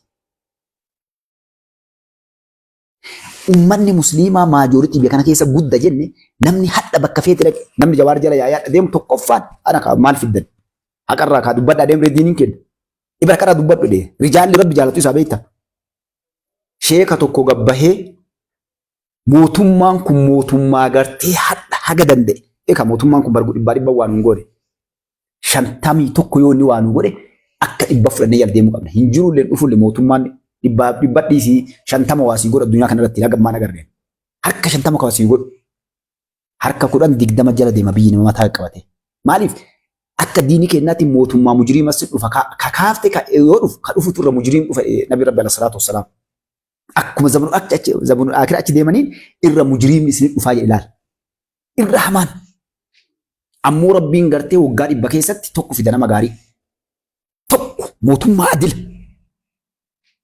amantii fedhaa qabaatuun mootummaa Itoophiyaa bulchaa jiru akka mootummoonni kaleessa mootummaa amantii biyya bulchan namni kan mormu jira mootummaan dabre ka Itoophiyaa dura guutuun amantii Itoophiyaa bulchan mootummaan hadhaa amantii kan bulchaa jiru jaalattee jibbitee inni amantii fedhaa qabaatu mootummaa amantii namaa osoo hin tunne sirna ofii hamaa ta'uun ni mala seerri feerri ittiin bulchuu jiru kun amantii hundaayyuu hayyamee kennee warra kalee seeraan alaban amma waan dhorkaa jiru jira mootummaan kun fakkeenya ortodoksii waan hedduu isaan godhatan kanneen ka biyya tuqu ka saba biraa tuqu waan isaa ayyaana irra kaleessan dhorkaa jira maaliif inyaa jedhan isaan gartee nuti warra rabbiin laal achi baasee jechuudha warra rabbiin filatee Itoophiyaaf erge Itoophiyaan dachii kiristaanaatti kiristaana jechuun Amaara jechuun kiristaana jechuun ortodoksii jechuun Itoophiyaa akkasii warra kaawwatu hin ta'u kun manzumurii maali waa isaanii kana keessa jira maaliif kun ummata biraa tuqa heerri sun dabree jira bakki sun dabree jira jechuudha hunduu mirga qaba islaamni illee daangaa irraa ba'e mootummaan kun ni dhorka waaqeffataa illee yoo ba'e ni dhorka amantiin akka wal kabajjee jiraatu kanaaf maal jechuun bara gaheen nu nama hundaa caalaa amantii kam caalaa amantiin hadha haga mootummaan kun dhufe bakka argatte amantii musliimaati hadha laata Tigraay keessa kalee awwaala sa'a tokkoof deemee awwaala uummanni Aksuumii reeffa isaa janaa'iza gaafa gartee biyya ofii irra bara ilmaan Tigraay bara islaamummaa qaban malee deengadda jalbaaba dhoorgan hadha manni murtii hayyamee jalbaaba isaa warri waan kana dhoorge seeraaf dhiyaatu dhiyeessaa jiran mootummaa kalee keessa gootanii beektan jalbaabaaf falmachuu dhiisi salaataaf masgiida diiggan masgiidni Itoophiyaa keessatti charchitti jijjiirame Harargee keessatti nam dubbatee jiraan jiru mootummaa hedduu jijjiirame eegas mootummaa 5tu jijjiirame masgiida ture wanni kun charchiin kun masgiida kennam jiraan jiru masgiidaaf charchii masgiidaaf dubbachuu dhiisi islaama taanii salaataaf taa'u hayyamaan salaataa turan jechuudha maaliif kana keessi naqame ummanni musliimaa biyyattii tana keessatti ummata guddaa dachii mara jiru nagaa yoo inni buuse nageenyi bu'e nam tokko jalaan ka'u akkuma ummanni Oromoo Itoophiyaa keessa gaafa inni bulche biyyillee ijaaramtee jijjiiramni marti dhufee waa irratti toluu harkaa ummata Oromoo akkuma Oromoo maajoritiidha ummanni musliimaa maajoritii Amaara keessa Tigree Guraagee Walaayitaa qabu saboota 83 keessatti olaantummaa qabu ummanni musliimaa biyyoonni olaanuu jiran kunniin yoo ummanni musliimaa arganne jedhe fakkeenyaaf amma biyyoonni Arabaa kadha mootummaa kan waliin dalagan maaliif dalagan ni argani waluma kan waliin dalagan ni bara mallaqoonni gannaqanii kennaa jiraniif biliyeenaraan liqii miti bar kennaa maaliif haqa rabbiin irra kaa'ee jira obbolummaa islaamummaa san isiisan arginaa waliin dhaabbatan Urdugaan maaliif osoo dantaa ofii Somaaliyaa irraa qabu maaliif Itoophiyaa dabarsee kenna haqa ummata kanaa beeku nu qabnu walirraa qabnu isni galee Muummichi ministeera maaliif ka'ee Ameerikaa fi biyyoota dhiyaa bira hin dhaqin? Rakkoo kalee keessa jiru waan isaan as keessa dalagaa turantu beekaa jechuudha. Akka itti nu nyaachisan. Uummata Oromoo guddaadhaa fi uummanni Oromoo guddaa harka 185 musliima namni beektan. Harka 100 irri guddaan akkuma Islaam Itoophiyaa keessa guddaa Oromoon Islaamummaa irratti tokkoffaa Itoophiyaa keessatti. Uummanni Oromoo harka 185 qoma dhadhee dubbadha kana.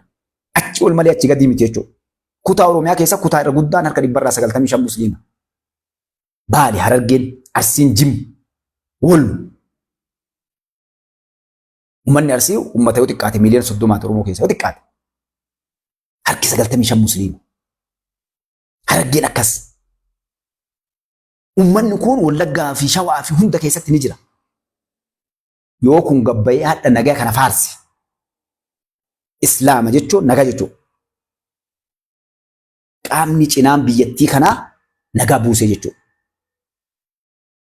Garuu hadha wanni kan dubbadheef dhagaa namoota waliin oola. Hogganoota namoota gurguddaan Rabbi. Namoota bakka furaa jiran. Eenyu himatan? Namoonni dhugaan biyyaa yaadan kun Islaama himatanii jechuudha. Sheekuleeteen himatan. Ragaan isaan akka leessan maali? Na musliimaati ilkunuuti ijoolleen teessan Faaxumaa Kadiir Abdan sheekuleen teessan akkana jedhan. Maan cal'ifne yoo guddate? Cal'isanii maal hin ta'in? Wanni adda isin dhabdan nu dhabne namoonni musliimaatu hatta kaangaa gubbaa keessa jiran maal dhabne nu maa kanan goone? Warri ammoo waan kan irratti deeggaran maal jedhan? Hay namni akka sheekulee tosoo akka sheekuleen dalagaa jirtu kana isin dalaydanii jedhan jechuudha. Mootummaa mujriima kana sheebuluun caalaa beekta ni beeka namni. Wanni akka isin dhufuuf sheekulee teenya tagartee warra kana wajjin biyya diiguu deeman ni beekan jechuudha. Adda mootummaan kun akka isaan silaa dalaganii maaliif kana dalagan? Akka mootummaan kun uummata musliimaatii hiree adda kenne kana. Bar mootummaan kun waliin fuudhee lafaa hoodhaa haqa wannaa nuu kenne hin qabu. Haquma teennaa tarabbiin uumamaan nuu kenne amantii teennaa biyya tana irraa mirga nu qabnu haqa nu qabnu san kakalee namni nurraa mulqate nu deebise. Wanni Dr. Abiy Ahmad Ali fuudhee waan addaa waan nu hin qabne nuu kenne illee hin jiru. Isii sanii fayyadamuu dadhabne jechuudha. Kanaaf nagaa faarsaa warri nagaa diiguu yoo jenne namootuma silaa ni qabna jennu jechuudha. Maaltu isaan akkas godhee deegsee yeroo kana? Dr. Abiy Ahmad Ali ni bu'aa ibaltu dhufaa of keessaa qaban tokko gariin namaa. Mootummaan ni jijjiiramaa jedhan. Ana kana kaawwan isin bara kallatti ragaa hojjeesni numa. Ana maal jedham abboo suuta deemi. Namni atadhaa kiiloo jiru tagartu kun boru bu'aa. Ka atadhaa baartu kun boru dhufee achi ol naqa gaafa seessa dhattaadha.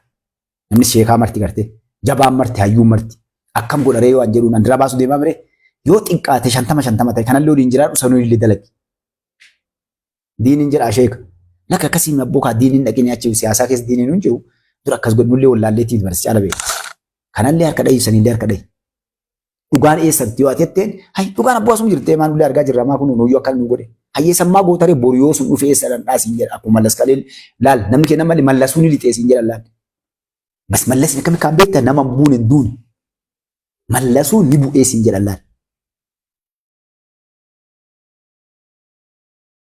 Kanaaf wanni hadha agarsiisu qeef isinitti hin dheeradhu waan gootan wanni dalan ufiifi. Mustafaan ufiifiyya dirqama Rabbiin irra kaaye. Yoo angalee cadhise yoo sheenni qeessiin abbaan gadaa galee cadhise hay dirqama Rabbiin kan itti kenne kana eegaa namni amma gadiin amantii jala dallatee beektaa waan siin jedhu. Islaamni siyaasaa keessa hin jiru siin jedhu. Kasiin jenne bar sheekan kootu sheeka masgiidatti ati gartee Qura'aan hadiisa qaraa'isu karaa diinii Islaamaa oofadhu. Yeroo quxubaa gootu maal gootaree ibalu deeggaraa miti birate nagahaa. Mootummaan kun gartee mootummaa hadha jiru kana Rabbina isallee nu haa qajeelchu nagaa nu haa godhu yoo dubbatte waa'ee mootummaa addattu qaratamre.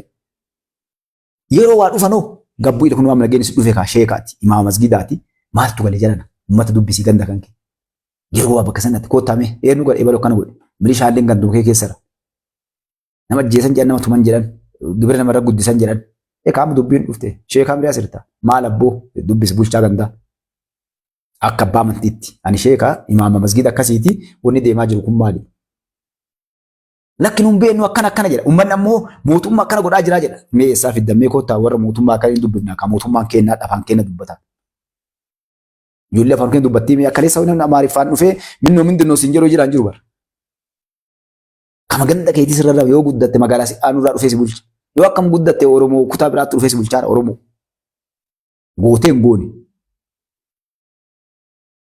Kun gala hin jenne kunoo sheekaa komantii sirra barreesse atama islaamaa siin jedha sheeka bara waan narra gahe ilmaan Oromoo nagarri bara yeroo isin laaltan nama kana ka'ati waa'ee siyaasaa barreessaaf dubbatati jettee laalletu islaamummaan tanteetuun akkanaa jedha waan biraas jedhu arrabsullee agarra. Yoo ati komantii deebitee maa akkana itti ati akkuna beeknee gootee ati gaafatte akkamitti gartee inni bakka bireen dhaqu takkatti waan barutaalee gurbaa tokkocha rabbiin waggaa 100 meeqan nuun arganne kana maa itti duulta jedhe. Jawaar. Hai isa malee hayyuu hin qabnu. Hai takka Oromoon osoo nama akkana argattee gabrummaa waggaa kana maa jedhe. Sheeka barisin beennaa ibaluun shee baluusi. Haa ta'u maatii maa akkana goota. Boruu eessa galta ganda kamii galta siin jedha akkasiin dubbii. Mustafaa ila karaan jirtu ila tana balleessite dhaabbadhu. Tam ila kana gurbaa kana asii zolloomte. Karaa irra jirtu siyaasaallee akkanaan yoo bu'aa beeke yoo dhugaallee qabaate hin jedhan jechuudha. Wanni Oromoo gabbuunee takka garaa baqasee waa isin himuun maali? Garam yaa'aa jirra. Nagaa ijaaruu jirra moo diiguu jirra? Waan hadha peejii hundarra baxxansanii amma gurbaan Jawaar jettan kun hadha kaleeffadha maxxansi ilaala. Akkanatti eessa geenya? Milishaan nama ajjeesaa jirtu tun Arsii Harargee keessatti Gujii keessatti maaliif gara qofatti heddummattee dhuftee hadha akkana taate eenyu dalagaa jira? Namni isatti ergu kun kana bira dabree bara waan jedhe gartanii kan afaan Amaariffaatiin katabe tokko telefoona dhagaa kaardii birrii 25 itti naqadhe mee ilaala Oromoo bakka dhaabbatu. Kuni teelee mootummaa miti kaayee. Teeleen biizinesi laala waliin dha'uu isaa uummata kana bal'a manna quuf deemu teeleen mootummaa miti. Kuni biizinesa qaama diinagdeeti kun. Teeleen balleessuu akka qabeenya mootummaallee haa ta'u warra santu kun gartee siyaasa waliidhaan qabu teeleen. Yoo mataa birrii jalaa namtichi itti ergu kun eenyu? Bara isin ajaa'ibaa jalaa adheessa dhaquu deemna beektaa ammas. Jaartiin tiyyaa jilaa amma deemna beektaa Jawaar maxxansuu deema beektus. Jaarsaaf jaartii irraa dubbachuu deema namtichi kun. Yoo jaarsi gartee milishaa ta'e yookaan inni kaadirii yoo ta'e jaarsi kiyyaan qixxaa godhee feennaa kam qixxaa naagaa'u ta'ee na kabalee jettee gartee itti barreessuu deeman jechuudha. Mee siyaasaa akkana gabbuutuu tan ta'ummanni keenya gartee gama kaan nagaa faarsaa gama nagaa diigan kun bakka dhaabbannu laala waan nu himaa baane. Namni siyaasaa irratti dalagu gurdoon silaadha fakkeenyaaf milishaan eenyu bobbaasa bulchaa gandaati.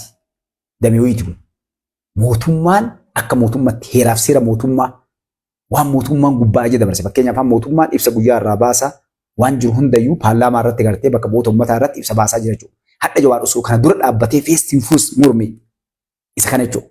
Kana irraa diigee takkatti ila kun kana ta'uu akkana godhanii namni kun hayyuu jabaa itti jechuudha. Maali bu'uurri as kaa'ama bakki gartee waa jijjiiramaan jiranii. Bakka bu'oota uummataa yookaan mana marii irratti taamu kana irratti mormee yoo inni kun kana ta'a uummata kana miidhaa sababni kana godhamuu qabu jedhee akka nama siyaasaatti lafa kaa'e biyyaaf yaadee jenna jechuudha. As biraa gabbu'ee nama kam ta'uu beektan isin soksii teetiif shurraaba miilaa tantee kophee keessatti argee jechuu gartee shurraabni ibaluu ni ajooftii nama jedhe jechuudha. Namtichi godhate yeroo inni mana galeef baafate ajaan mana dhaga'a malee uummata hin ga'u. Yookaan ammoo namni ibalu karaa deemu tokko dhagaa dhiitee nama wayii agartee karaa gubbaa deemu dhagaa inni dhiitee nama dha'ee Jawaar akkasii dalagaa jiraadha agartee. Jaartiin sooqii dittan katee jaartii tumee kunuutii nageenyi biyyaa badde mootummaan kun biyya kun Jawaar dalagaa jiru kana. Uummata ammoo nagaa faarsu. Ka ammoo nama nagaa diiguu deeggaru. Wanni dhimata duree isin kaa'e maali? Uummanni kun arguu dhabee kenna ni arga. Waan dalagamaa jiru godhamaa jiru biyyattii keessatti. Nageenya mootummaan kun tattaafachaa jiru argu ni arga namni hundu. Hattaa namni gammoojjii baadiyaa jiru ni arga. OBN mucaan dhaan magartanii irra deemee dalagu kun mootummaa. OBN miti qofaadha OBN dha. Waajjira mootummaa seenee warra mootummaa kanaa bulchan ija mataa guuree interview godhaa jira rakkoo hunda godhaa baasee. Hadha mootummaan kun yoo uummata miidhuu barbaade hin bobbaasu jechuudha miidiyaa kana. Rakkoo uummanni qabu baasee akka mootummaa kana irratti uummanni ofirra dalagaa jiru. Amma Baalee keessa deemanii agartan mana barumsaa nama wayii abbaa qabeenyaa agartee biyya Arabaatii galee 1700 maashina bitee dalagu waan godhan. bakka hedduu waajjiroota mara seenee eenyuutu godhe kana mootummaan nama kana achi kaasuudhaaf shirri warree gartee biyya kana diigan waamee qadalagan. Akka inni bakka tanaa ka'u hidhamee ari'ame kunnoo jedhanii irratti kaa'u inumaa mootummaan aangoo kenneef jechuudha. Irra jabeessaa jira jechuudha. Haa arguummanni haa saaxilamu. Haga gabbu'ee mootummaan gubbaa kanaa gadi gabbu'ee arguutti jechuudha. Hedduun keessa namoonni keenya maal jedhanii abbooti maaliif uummata dhumachaa jiruurraan dubbanne warra nama ajjeesu deeggaraa. Anam boobee namni dhumachaa jira mootummaan kana sirreesse siin jedhe uummata of ajjeesu. Uummata of ajjeesaa na baramu. Nama isa ajjeesu deeggaree nama nagaa isaa buusu dur dhaabbachaa jira. Namoota hadha bahanii fakkeenyaaf milishaan ijaarame milishaan duraa dhugaa leenjiillee xiqqaa ture hubannoon illee xiqqaa ture milishaan hadhaa namoota hubannoota qaban leenjiitti illee hundattu illee sirnaaf kaayoo qabduun ijoollee leenjitee jechuudha. Haadha abbaa ofii irratti akkasii namtuun dalannetti ijaaranii qofan dhiif tika jala jira hordoffi jala jira caasaalee adda addaa ijaaramee deemaa jira. Kanaaf uummanni Oromoodhaa mootummaan hadha jiru kuni wanni obsee wallaallee bar akkasii yaaddan san godhu eenyu dhumata isin bakka dhagga rakkoon itti galee waan kana godhu fuudhee mootummaan mataa yoo dhaye hin godhu wanti sun lamuu deebi'ee Oromoon akkas beetti dhiifama naa godhaa. Osoo amma ijoolleen fakkeenya shaneedhaa deengadda harkarra qabanii as qabanii maaliif diinota keenya kaleessanii akka onnan goone harkarra qabanii ijoollee shanee tana malaan galchan akka jarreen dhuman jechuudha. Yoo hadha raayyaa ittisa biyyaatti gadhiisan bara kanaaf woboo kaleessaa alaa galche mootummaan wayyaanii kaleessaa gara laafina tokko malee uummata lafarraa gartee waraanatti gadhiisee nyaadha uummataadhaan bara dhufee sirraa qarata gaafee sirraa gartee sanuu bara qaltee harkeetiin nyaachifta TPLF kalee waraana isaanii haa dubbatu uummanni harargee uummanni gartee lafti kaleessa nu keessa bobba'aa turre. Dhufee qofa si keessa dabru bare qaltee nyaachistee waan inni barbaade sangaa inni barbaadetti qaltee sirraa nyaatee sirraa dhugee si garafaa bara shaniin dheessartee abaa'uun dheessaranii garafaa uummata keenya jaarsaaf jaartii guriidhanii garafaa akkasii gaara keessan deeman jechuudha. Haa kijibaa jedhu uummanni Harargeetiif uummanni Baaleetiif uummanni Booranaa Gujiin bakka Sooraanni bilisummaa Oromoo keessa bobba'aa ture. Si dhufanii si karaa deemtu garafanii guyyaa 3-4 siin deemee waraanni danqaraa keessa gartee si'oonnadha ganda fedhe dhufee raashina baateen deemu waraanni wayyaanii kaleessa waan barbaade re'ee barbaadu re'ee sangaa barbaadu sangaa qalatee akkasii bakka bobbaa yeroo deemee keessa deemee qalatee deemaa jechuudha. Sin gaafatu. Uummanni baratee waraanni yoo dhufe ofiin qilee nyaachisa bakka hunda jala deemee jechuudha. Gabbeen qotatu uummanni waraanni bobba'e kaleessa gaafa nu jirru ganda san keessatti. Lubbuu jechuudha lubbuu bishaan dubartiin gabbuutee waraabbattu hayyama wayyaanii malee. Maaliif namni garaa sii laafu hin jiru. Hoogganarraa eegalee agadiititti kabiyya bulchuurraa haga gartee warras deemu sanii jirnaaloonni Tigree kuraanonni Tigree hundi isaaniitu Tigreedha jechuudha. Hadha godhu wallaalee mootummaan kun ganama gaafa uummanni wallaggaa hiriira ba'ee mootummaa kanaan feenu nuti jedhee hiriira ba'u san bari achi walitti qabee ijoollee san fuudhee mataa akka wayyaaniif Dargii fi Haayile Sillaaseen fa'aa godhan san yoo ijoollee san achirra hin shaane lamuu namni bira manaan ba'u. Warra hadha deemu kana Jawaariin fa'aa deengadda gaafa mani dhaatee osoo hagadhaa jiraatte Jawaar. Osoo Jawaar baatteedhaa jiraatte mucaan tokko hin jedhu gabba'ee Gujiin agarre. Uummata dadhabnee dhiichisu kun deemnu mana dheeraa argee Jawaariin gaafate qeerroodhaa kamtu argee gaafate. Guyyaa takka qeerroon hoogganni keenya hidhamee jedhee nam tokko qufa'ee bes namtichi kuteedha nagas yuuzin desiroodha bare innummaan sunu dabre namtichi dabre tokkoof lee namu galee jechuudha. Beela'ee jedhee maalii ta'e jedhee waan dhibbata akka himate nam tokkoon sosoonee jechuudha waaree. Dhaararra wargaan kaa namni sirnaa keessa hin jiru kaa kaayoo yarkaan qaban akkanumaan qullaa jala wal jala yaa'ee fiigee jechuudha. Mootummaan kun hidhaasanii maaliif baase? Kalee diin illee nu dararee nullee waliin dararru. Kalee diin illee nu ajjeesee nullee waliin ajjeefnuufi. Lama yoo ajjeeste ati yoo humna qabdu fayyadee salphatta kana beeka namni kun mootummaan irreen deemu nama ajjeesu dhiiga namaa gannaqu hanga of fayyadamu ni kasaaraa jechuudha. Duuti isaallee ni baddii diigamni isaallee ni salphata nama kana beeku mootummaan kun. Namni kun dhaabbichuu inni malee warra jala jiru isin hin beektanii dhiira namni kun waliin dalagu isin hin beektanii bara wallaahi lammiitiyya nama akkamtu duubara beektu isin hin beektanii. Dhiira akkamtu tubii asiin gahee beektan hin beektan. Lafaa dhufaa namoonni baratan jedhan dhabar namoonni kaa diinni barsiifatee miti. Ilmaan Oromoo keessaa warri Oromummaa ofiillee beekan amantii ofiillee jabeessan haqa namaallee haqa maraa beekan kanneen toliin jiran beektan isin.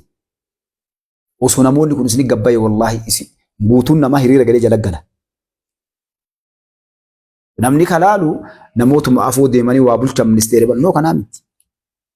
Akka gaarii ijaaramte ilmaan Oromoodhaa biyyattii akka gaarii ijaaraa jiran. Qophaa'u jira hundi marti akka ilaaltee namoonni maachuudii ta'an. Namoonni akkamii bara keessaayyuu qeerroon dardar ijoolleen hadha gartee jechama bilchaatan namni hadha ganna 35 40 seenaa jiru kun warroonni waa hedduu keessa dabran. Hadha biyya ofiitiif namoonni barumsa qaban kan biyya namaa keessatti biyya keessatti dandeettii gaa muuxannoo argatan bulchiinsa hundaaf waraana keessatti jeneraalota keenya hadha gartee sooraan ba'uu deeman kanneen kabakabuu dhiyaatan osoo beektanii akkana lafa dhiittani. Akka gaariitti ijaaramee dhufu jira bakka hundaa. Quban qabdan isin rakkoon teessan tanaa beektee namni keenya. Kana quba qabaa mootummaan kun suutumaan laata.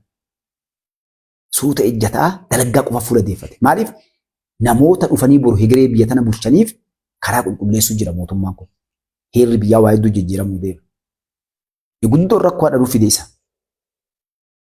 Wal hubannoota uummanni keenya qabu kana barsiisuun hedduu nama keenya dhibee jira. Sooshaal miidiyaa amana namni keenya heehee jechuudha. Kana balleessuudhaaf dalagaa jiran. Beektuu isin wallaahi Oromoo nama jala teettanaa isin hima. Hogganoonni namoonni haqaan biyya kanaa dalagan wallaahi rabbii lamtanii kadhii sa'aatii 24 dalagan eenyu sanbattan lamaan dalagan. Sanbattan lamaan. Barmindaan kafalameeti bar. Biyya kana jijjiiru namoonni akkam namoonni yoo ani isin hime barumsaan dandeettii adda addaa qaban guddaan kaatadha hedduun namaa dhugaa rakkoo takka qaba namni keenya. Rakkoon qabni maali beektu akka Oromootitti. Namni keenya nama gabbayee uffaarsee mul'atee yookaan ibalu akkas jedhee deemu kana jedhanoo. Uumama gubbattuu namoonni gabbanii uf argani kun warroonni gartee sooshaal miidiyaa gubbatti bakka hunda mul'atan bu'aan qaban. Namni jagni illee nama callisee waa dalagu. Hayyuu illee nama callisee waa dalagu. Hujii isaa qofa agarta malee isa agartu. Kana beektu seera addunyaa keessatti akkas ta'e hayyuu tokkoo jedhan hayyuu hujiin agarsiisaa jedhan. Amma nam tokko hayyuu jettan nama tokko jaarsa wayya gartee isaa kobbortaa uffatee yookaan gaabii uffatee deemu. Gaafa gumaan gale yookaan wanni wanta akka galte yoo ta'ettu ila kun hayyuu ebalu haa dubbatu jedhan. Waan namni kun warroonni warootaa kana murteessine muruu dadhabanii bu'aa meeqa oofanii ji'a lama qabanii waggaa 3 4 oofan amatan as taa'ee tuntana tane dubbadhu dhaan taa'ee tokko kana bira kan laalee caqaseetumaan kan kan taa'ee caqasee alangeessaa akkas godheetumaanii maarree ila mee bakka san ila sana dasirraa baafadha jedhaan qabee barqaata. Mee san akkamii akkas gooteedhaan qaata qabe. Bakka biroo turuu furam yaa'ii bakka inni haasa'u qaata harkaa kute akkamii san goote qabee inni qaata arge waan inni deemu. Achi qabee dubbii argee hayyicha kenna kartee ka waliin dubbii san laalutti. Ila maarree kun as jirti argi jedhaan. Fixe. Amma yoo fedhe balleessaa tolcha malee qabee hayyuun akkas nama ati gartee mul'anne kana jechuudha. Gadi jira mootatee dubbii beekatettee fiddaan. Dubbii mataana fuudhee inni kaadhaadha beekaa miree bara inni waa biraa deema. Uummata kanarraa qalatee dhallee hoolaa torbaan dhufullee 15 ji'atti qaba. Dubbii namaa tana ji'a 2 ji'a 3 qaba. Kun waxate kan rabbiin sodaanne kadharaa daafama. Jaarsa akkasitu jira bara jaarsi gartee wooma nyaatu kanaa fi ammallee hayyummaa isaa tana dubbatee guyyuu hayyuu ibalu dubbii bara akkana jedhee inni jalaa fuudhee haa galuuni. Dubbii namaa tana xaxu kaan irraa waa fuudha. Nama itti godhattee ergattee bara lafa jala naa dubbadhu dubbii tana. Kan namni gumaa namaa ajjeesan kana inni warri kun ajjeefne jedhe jallisi akkana godhi jedhee horii itti gannaqee bara. Irraa nyaatee rabbiin sodaatu nama du'e kaan abboo maarree inni ajjeefne kan muru jira. Kanaaf kun waxaxee hin beektu nama isaatti waan agartee. Uffata isaa irraa beekta dura. Uuma irratti namtichi poortokoola isaa kana qaxu godhee akkas jedhee bakka fedhe keessa haa jiraatu deemu uftuulu kun dubbii qaba. Namni mataa gaqqabatee uffata dhoorgaan uffachuun gaarii uffatee mataa gaqqabatee xiqqaa guddaa kabajaa itti godhee yoo deeme hayyuu. Beeka goota nama garagara hin laalle nama rabbi sodaatu nama safuu gartee sodaatu jechuudha.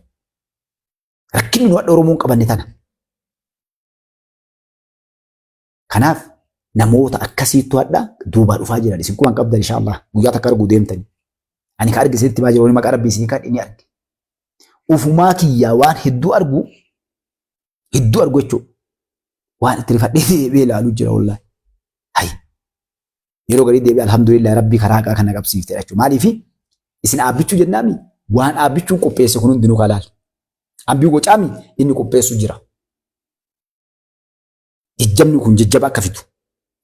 Jenereeshinni haarofni kun akka itti buuldi godhanii ijaaraa jiran. Abbaa gaarii gartee namni ganda keessatti lafa karaa yoo cite qotee tolchee fi riqicha ijaaree akka namni gartee akkasii ganda keessatti namni jabaan akkasii bara. Ijoollee jedha osuma karaa deemu yoo arge beektee ganda kiyyaa saniin jedhu waan badee yoo arge waamee gurbaa kee nummee kootu. Mee warra kee waami jedhee lamucaan kun akkana balleesse sirreessaadhee loon badillee yoo arge dagalgala yoo arge alaa oofee ijoollee mee koota ijoollee ganda karaa deema bara hayyuudhaan. Ganda sana akkasitti tolchee ijaaree dhaaba. Mootummaan akka jiru kun akkas dalagu jira. Kaleessa naannoo Amaaraa dhaqeen faannoo waan jedhu dhageettanii bara. Yoo as dhufe harka qabnee hin galu asii jettee jechuudha. Hadhaan bulfitu jirti hadha faannoon bakka lama cabte aabbichuun Gondar dhaquu qofaan. Wal diigdee bara rasaas takka malee. Maaliif warroonni faannoon gargar jirti Gondarii Goojjamii Bardaarii fi gammoojjii keessa ta'an hay abboo nuti asiin baane humna akkanaa qabne kun keessa deemee bashannanee waa hunda dubbate asii galee eessarraa waliin jette gad deebitee garte. Maaliif dhumanna uummata keenya fixaa jirraa lafa ciniisaa jirraa. Namni kun bu'ee keessa deemee haasee waa hunda godhee galee akka nuun hin jenne bakka akkanaa qabanne akkana goon hin jenne lalfaannoo bara. Uummanni isaanii hamileen daaraa ta'ee cabee kanaaf xanyoota warra sirna kalee san deebisuu deemu guutuun daaraa ta'ee lafa gaafa muummichi ministeera Bardaa dhaqanii riqicha eebbisiisan misooma keenya nuu dalageessaniif dhiibnee itti faannoon. Hadha'oo ka isiin barqabannee 4 kiiloo seenuu deemna waraana ganaa fidne akkana goone jette Gondar dhaqee Gondarii biraa. Miilaan magaalaa keessa gara fedhe deemee maatii waliin sanuu bara. Jeneraalota ofii waa hunda biratti deemee achi gale. Maali kun? Ijaarame. Maal jetti jarramu? Kumaandoo agasii buusee, diroonii agasii ergee, xiyyaara agasii ergee. Laal baroonnaa dhabnaani. Gaafa dhufaa dhageette ammoo yoo dhufe kottee qabnee harka caccabsinee isin garsiifnaa itti garte. Maaliif humna qabnaa, waraana mootummaatu fixaa jira waa hunda itti jechuudha. Akka waa takka lafa hin jirre. Lafa lolaa dhattee akka itti deebitu ni jira. Magaalaa keessa deemtee buutee waajiratti waan tokko dubbistee deemte. Magaalaa keessa deemtee daawwattee muummichi ministeeraa. Abboostoo bakka hunda magaalaa isaanii keessatti piyaasaa isaanii hunda. Maaliif waraanni silaa dhufee yoo xiqqaate waan biraa yoo dhabe bara. Ajjeesuuf qabu miti bara. Dhufee dhukaasee silaa waan san fashalsaa jechuudha yoo jiraate faannoon. Magaalaa naannoo dhuftee bara silaa. Dhiirchiin Gondariyyuu miti. Garuma lola guddaa gootee waa agarsiifti. Hin jiran garuu. Duuba maaliif mootummaan kun cabsee jira. Maaliin namoota ijaaraa jira. Uummanni illee hubatee galuu jira. Kaa gammada dhaban Oromoo qofa. Yoo asii diigan asii balleessite Oromoon. Uf diiganii bara. Har'a amma mee warri isin dadhabne kuni mee warrummaan tana jennee irraa baa isin dheereeffama. Warri amma isin dadhabne kun jawaar jettan kuni yoo aabbichuun 4 kiiloo bahe Oromoon 4 kiiloo seenti jirti hin jirtu. Waraanaan seenanii miree. Caasaan seenanii miree paartii seenaa. Paartiin Oromoo hadhaa osoo aabbichuu 4 kiiloo baaftanii seenuu jiraan jiru. Ambi garuu ni qaba. Nafxanyoonni amma diigamtee faannooleen diigamte kun sagandii keessa wal ijaaree dhufanii qabatan. Maaliif muuxannoo siyaasaa qaba boolla gadi. TPLF nam tokkoon dursu dur. TPLF ganama san dhuftee qat gootee qabattee ganda keenya guutuu nama kun guutuu daaraa gootee lafa dura isin dhabamsiifte ammoo barbeetu gaafas. Warraan harka dhabu kana akka isaanii ergamu. Maaliif kuni borullee wallaalaa dammaqee akka itti nu hadha erganne kana nu as garagala jettee isin dhabamsiifte jechuudha. Tigreen uumaa isiitu nama jagna jaalatti dhiifama. Waan isaan dinqisiisee ajaa'ibsiifadhe keessa. Nama jagna haga feeteefitti abbaa afaadha isaa ajjeesintu hitu. Dayyuusa taanaa wallaahi dhabamte gaafadha warra Tigree wajjin ture. Dayyuusa gartee uf nyaatu kana haadha abbaa ofii irratti nama jabaa isii irratti duulu kana wallaahi sibiran osoo ati warwaaxuumi waan feetaate yeroo mataa irraa buqqifti. Uummanni kun wanni inni gartee uummanni miiliyoona 5-6 nu gabroomseef kanaaf jagna uummanni dhugaa olii yoo himne wallaahi. Dayyuusuma tuffate isa biratti wanni du'aa dayyuusa. Kan wadda nu gurguratee bakka hunda saree nu nyaate dayyuusa keenya. Dayyuusa rabbiillee tumsuuf himeetu sani. Dayyuusa wallaalaa ka gartee ani hin beeka jedhu quraana keessa jira kun. Jaahila waan beekne kan hin beekan osuma waan beekne takkaaf deemu kun abaarama rabbi biratti illee nama waan beekne ka waa beekanu. Ammallee dayyuusa jannanni hafuurri jannata dhiisi hafuurri jannataa irratti haraamaa jedhe nabi rabbi salaatu wassalaam dayyuusa. Nama akkanumaan gartee wallatuun garree amma yoo kun bu'ee mootummaa biraatti ufadhee mana taa'ee fincaasuu irratti hadha. Lubbuu harka qabatee deemanii ilaala. Mootummaa boru dhufuuf waggaa 20 inni jiraan beeku bar. Mootummaa boru dhufuuf dayyuus ni lafa jala siyaasaa biraa sitti hima. Kana rabbi illee jaalatu namaan jagna ta'e gurbaa. Dhugaa dubbadhu waan biriin bara jagnummaan hannaaf dhala irratti dhugaa irra jagna ta'e. Haadha feetee haadhooftu dhugaa dubbadhu irraan dheessin. Shushultee asii achi deemnaan ammoo wallaahi xiqqaataa si gahu jiru jaartii ta'e bira ilmaan ta'e biratti rabbi biratti is kana maati jaarsiif ijoollee ta'eetiif uummata bira rabbi biratti xiqqaatta. Dhiira biyyaan dhaabbata Oromoo. Jagna biyyaan dhaabbata Oromoo. Seelee namni bari jagni lafa namni seenne seena. Nam maal jettee afaan irraa kanaan ciisinnaa daffar ma'u caaxaam jedhan aaraa fi jagni yookaan ammoo namni waa uggu bakka ba'uun hin dhabuu jedhan. Rabbi tumsaaf kaa. Wanni haa isaa mammaa kaa malee rabbi ana tumsaaf jedhe nama jagna kan dhugaa dalagu haqa waliin dhaabbatu. Abbaan dhiira rabbi ittiin Oromoo nu bare. Ammallee namni jagni namni dhugaa dalagu oluu ba'aa deema malee of duuba gadi hin deebi'u. Nama akka dalagu abbichuu irraa laala. Nama namni kanatti hin duudin. Kutaan nama kanatti hin duudin. Sabni nama kanatti hin duudin xiqqaa bara. Mootummaa Itoophiyaa keessa nama gadi akka osoo hangoo irra gadi barcumaa gadi hin taa'in osoo inni hin filama jennaan itti duulame hagadhaa itti duulan isa agarree jechuudha. Maaliin keessaa baay'ee haqa jagnummaa haqa dalagu irra guddaan haqa daladdee jagnummaa bira qabaannaan bes wanni takkas hin dandeettu. Kanaafuu haqa waliin dhaabbadhaa isiniin jedha. Nagaa biyyaallee ka dhoorge nuuma lubbuu namaallee ka fixaa jiru nuuma ka ajjeesaa jirullee Oromoon ufumaa uf ajjeesaa jirti. Milishaan ajjeesullee mootummaan fedhe ergaa fedhu Jawaar ergaa fedhu Ayyaaloo Lidatuu ergaa fedhu Tigree ergiti ka ajjeesullee Oromoo ka ajjeesanillee Oromoo jechuudha. Kun harki lachuu diina keenyaa mirga laal. Harki lachuu diina keenyaa mirga ka du'u kanarraa ufaa baraarru. Rakkoo yoo jiraate gatteennee wal gaafanna Oromoon. Mee isinummaan ganda keessan akka Oromootti milishaa ganda keessa nama ajjeesullee ganduu keessan jira. Qaba seera dhiyeeffadhaa. Haa mootummaan natu ajjeesedhee ergatuume. Natu ajjeesedhee hin tuqinaa milishaa kiyyamaa tuqxan isinaa jedhu qaba. Seeruma san dhaqaa nama ajjeeseemi. Nama ajjeesan maqaa isaa beektan gartanii dhaqaatii yallootti banaa kasasaa. Barqabaa harkaantumaa fidaa isiniin hin jenne qawweetti dhukaasaa miti. Mootummaan deemaasii akka nama kana kasatan isinaa jedhu. Hin gootan. Kun sodaaf kun ijaaramee jiran dubbattan. Rakkoon kana arganiiti milishaa birriitti ergan kaan ilaal. Amma milishicha ergan kan intalooyi karaa gubbaa dhungatuuf ispoortii dalagu tokko. Milishaa miti. Duriyyeen biyya Arabaatii galtutu waan biriin dalaytu. Qoshashaan biyya Arabaa kana gartee ilmaan Oromoo maraan biyya Arabaa isiniin jennaa horri biyya Arabaa natti naarina. Ijaaranii bakka hundarraa gartee kun qaamaan galee dalagaa ka akkam xiqqaate leenjisee deebi'a bara.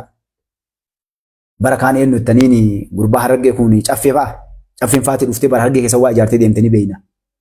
Kaadiree waliin dhufanii bar warra kalee mootummaa saree irraa mulu surree irraa mulqu bar kaadireen fuutee VIPdhaan bar fuudhanii Harargee geessanii bakka hunda keessaan deemanii uummata akkasii jaa maaliif jarree amma kaa'anii nama ijaaranii deebi'an laalasii alaatti kennanii bar. Nafxanyaallee jara kennata. Oromoo ijaaruu irratti barmartinu TPLF illee jaruma kennatti. Kaammoo waan kana fuudhee itti kennu kam Oromoo tokko ala jiru ergaa jiru. Doolara isaa tiraanspoortii isaa irraa baasanii waan ittiin bashannanu itti kennanii waan kaadiree asii nyaachisu itti kennanii dhufee biyyatti ijaaree deema. Haadhallee kan dalagamaa jiru sani. Milishaan tuyyoo milishaallee nama ajjeeste ka ajjeesuu jiru jedhu. Kan jechuudha itti kennanii milishaa waan takkaan argin doolara 100 itti kennan birrii 10,000 yoo. Burullee akkana gootaati miseensa kee nama taarra buqqisee jedhanii. Eegasii achitti erganii jechuudha. Mee Mustafaa Kijibanaan jettanii waan hadha dalagan kan hiyyettanii irraa laga hin fiigina. Ka barbaadan kan akka siriira baatan. Maaliif mootummaan nagaa buusuu dhufaa dhukaasa abbaa nama du'an mallee ka ajjeesu kam tana keessa kan maan jaraan mallee nama biraa ajjeesaa jechuudha. Ka barbaadan rabshaa kaasu aduu nama jawween ijaaree gartee ganda keenya keessatti oofaa jiru. Ati hiriira baattee heettee manaa gabbaataa eeka abbaa kiyya as ciisa quba qabaadhu. Si keessara. Nafxanyaan kaleellee as jira. TPLF illee as keessa jirti. Faannollee as jirti. Shaneellee as jirti. Gareen martuu as keessa jira jechuudha warri balaa kana barbaadu. Raayyaattis biyyaa gabbayee bara fonqolcha mootummaa inni kaayee taphaa hin akkatti xaxamee kaayame. Kanaaf tana barbaadanii jechuudha. Ganda kee keessatti agartaa ijoollee ala jirtu shanee galaarti alhamdulillah warri ijoollee alaa qabdan ijoollee teessan galchaa. Warra ganda keessa runii beektan maraa. Eenyu shanee akka deeggaru uummanni Oromoo ni beelaa Oromoo dhagaa. Tan sagantaa qabadhee isin dhufa. Ni beektan hin beektan. Ani beekaa mootummaan liistii guuratee harka qaba guutuu. Ibaluu nyaata geessaaf shanee halkan mana ibaluu dhufti. Ibaluu kana walii oola ibaluu ilma beeraati ibaluu kun guutuu harka qaban. Isin gabba'uu deemanii bara. Haga feete shaneen qulqullooftee galteellee humnaan galchanii ufiin galteellee keessaa ijoolleen galte takka liistii kennaatti karaa caala kan hin beektanii kan namni shakkullee hin jiru. Ijoolleen tun akka kennattee ufii maqaan badee galee guututtu jechuudha. Amma namni gariin nagadaree kalee akkas dalagee wilii lubbuu namaa bade milishaa ganda keessa ajjeesan humna addaa Oromiyaa ka ajjeesan abbaa qabeenyaa ka ajjeesan hatta ijoollee shaneeta duuti nama gartee wannan dhumatti kan eenyu ijaaree caasaa kamtu ture akka guyyaa qiyaamaa ragaa waliin ba'u yaatan. Naa qabadhaa ejjatii tana. Wanni muumichi ministeeraatti duulanii maali beektan biyyattii tana qulqulleessuu eegalaan. Tokko sunaaf akka dheengaddaan isinitti hime waa'ee waggaa 10 duuba deebi'ee amma kunoo gartee mana ijaarratteen warii kunoo dhageetti amma waan bahe warii hatta hawaalaa yoo galchite sirraan fudhatu waraqaa hawaalaatti fidde ka baankii yoo ta'e malee. Akka xiyyaartu laala naftanyaa furii waan kan dalagu akka xiyyan seerri kunaa jijjiiramuu jedhaa jiran. Waggaa 10 irraa nuyi saayyee. Maaliif woxxeen dhaabbattu lafti jiru guutuun mootummaa warasuu deema. Isin iyyaa baane. Kashanee kunillee ganda keessaa daladdan kana tokkotti ufii keessanii ibaludduu eenyu ajjeese ebaluu. Ebaluuti maa ajjeeste ebaluuf ebaltu akkas na goosise. Sere tokko akkasi gabba'uu deemaa jechuudha isin galee. Kanaaf Oromootiyya. Rabbi irratti illee itti ilaala namni isin argu ati martuu waa yaadda. Rabbi ammoo si arga. Dalagi uummata keetii biyya teeti. Karaan nageenyi makiinaan bareedaan ati oofattu ooruun ati qotattu nageenyi ati feetu kun ilmi namaa manaa bahee raayyaa ittisa biyyaa hadha corroqa keessa rafee kochoroo gudduu nyaatee akka looniin dallaa tikfamee nagaa siin buusaa jira taphatti hin dhufne. Warri ati dhaqumatti qabdu kun muummicha ministeeraa irraa eegalee rafuutti hin jiran. Sa'atii yoo guddate wallaahi namni kun wallaahi kakadhee Oromootii jedhee hoollee naa godha akka munaafiqaa kadhaa.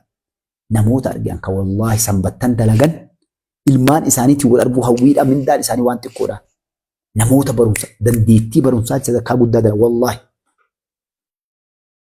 Ajaa'ibii amanuu dadhabee sanbata guddaa yoo ani itti bilbilu waliin baallamanne walgahii akka fixadhee dhufa eege nama walgahii keessaa bahee sanbata guddaaf sanbata na dubbisee jira hogganoonni dhaabaa.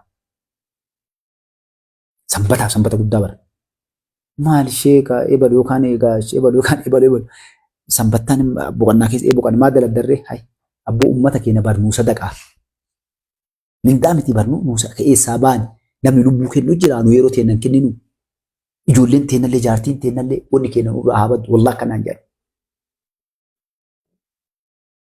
Hiree tana dhabnee salphannee kalee uummanni keenya nu hubannaa dhallee guyyaa isaan nu hubatantu jira isaan sanii waa tolchuu jirraa jedhan garaasi nyaata.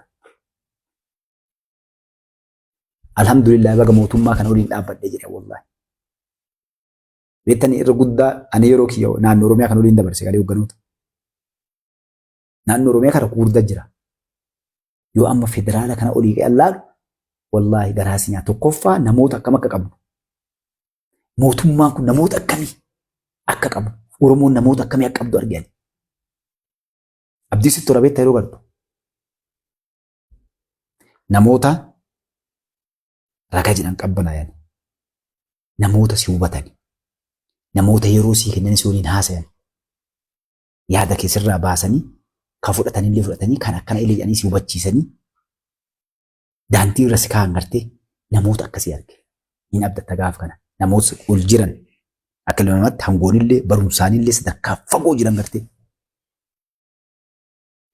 Nama tokko arge nama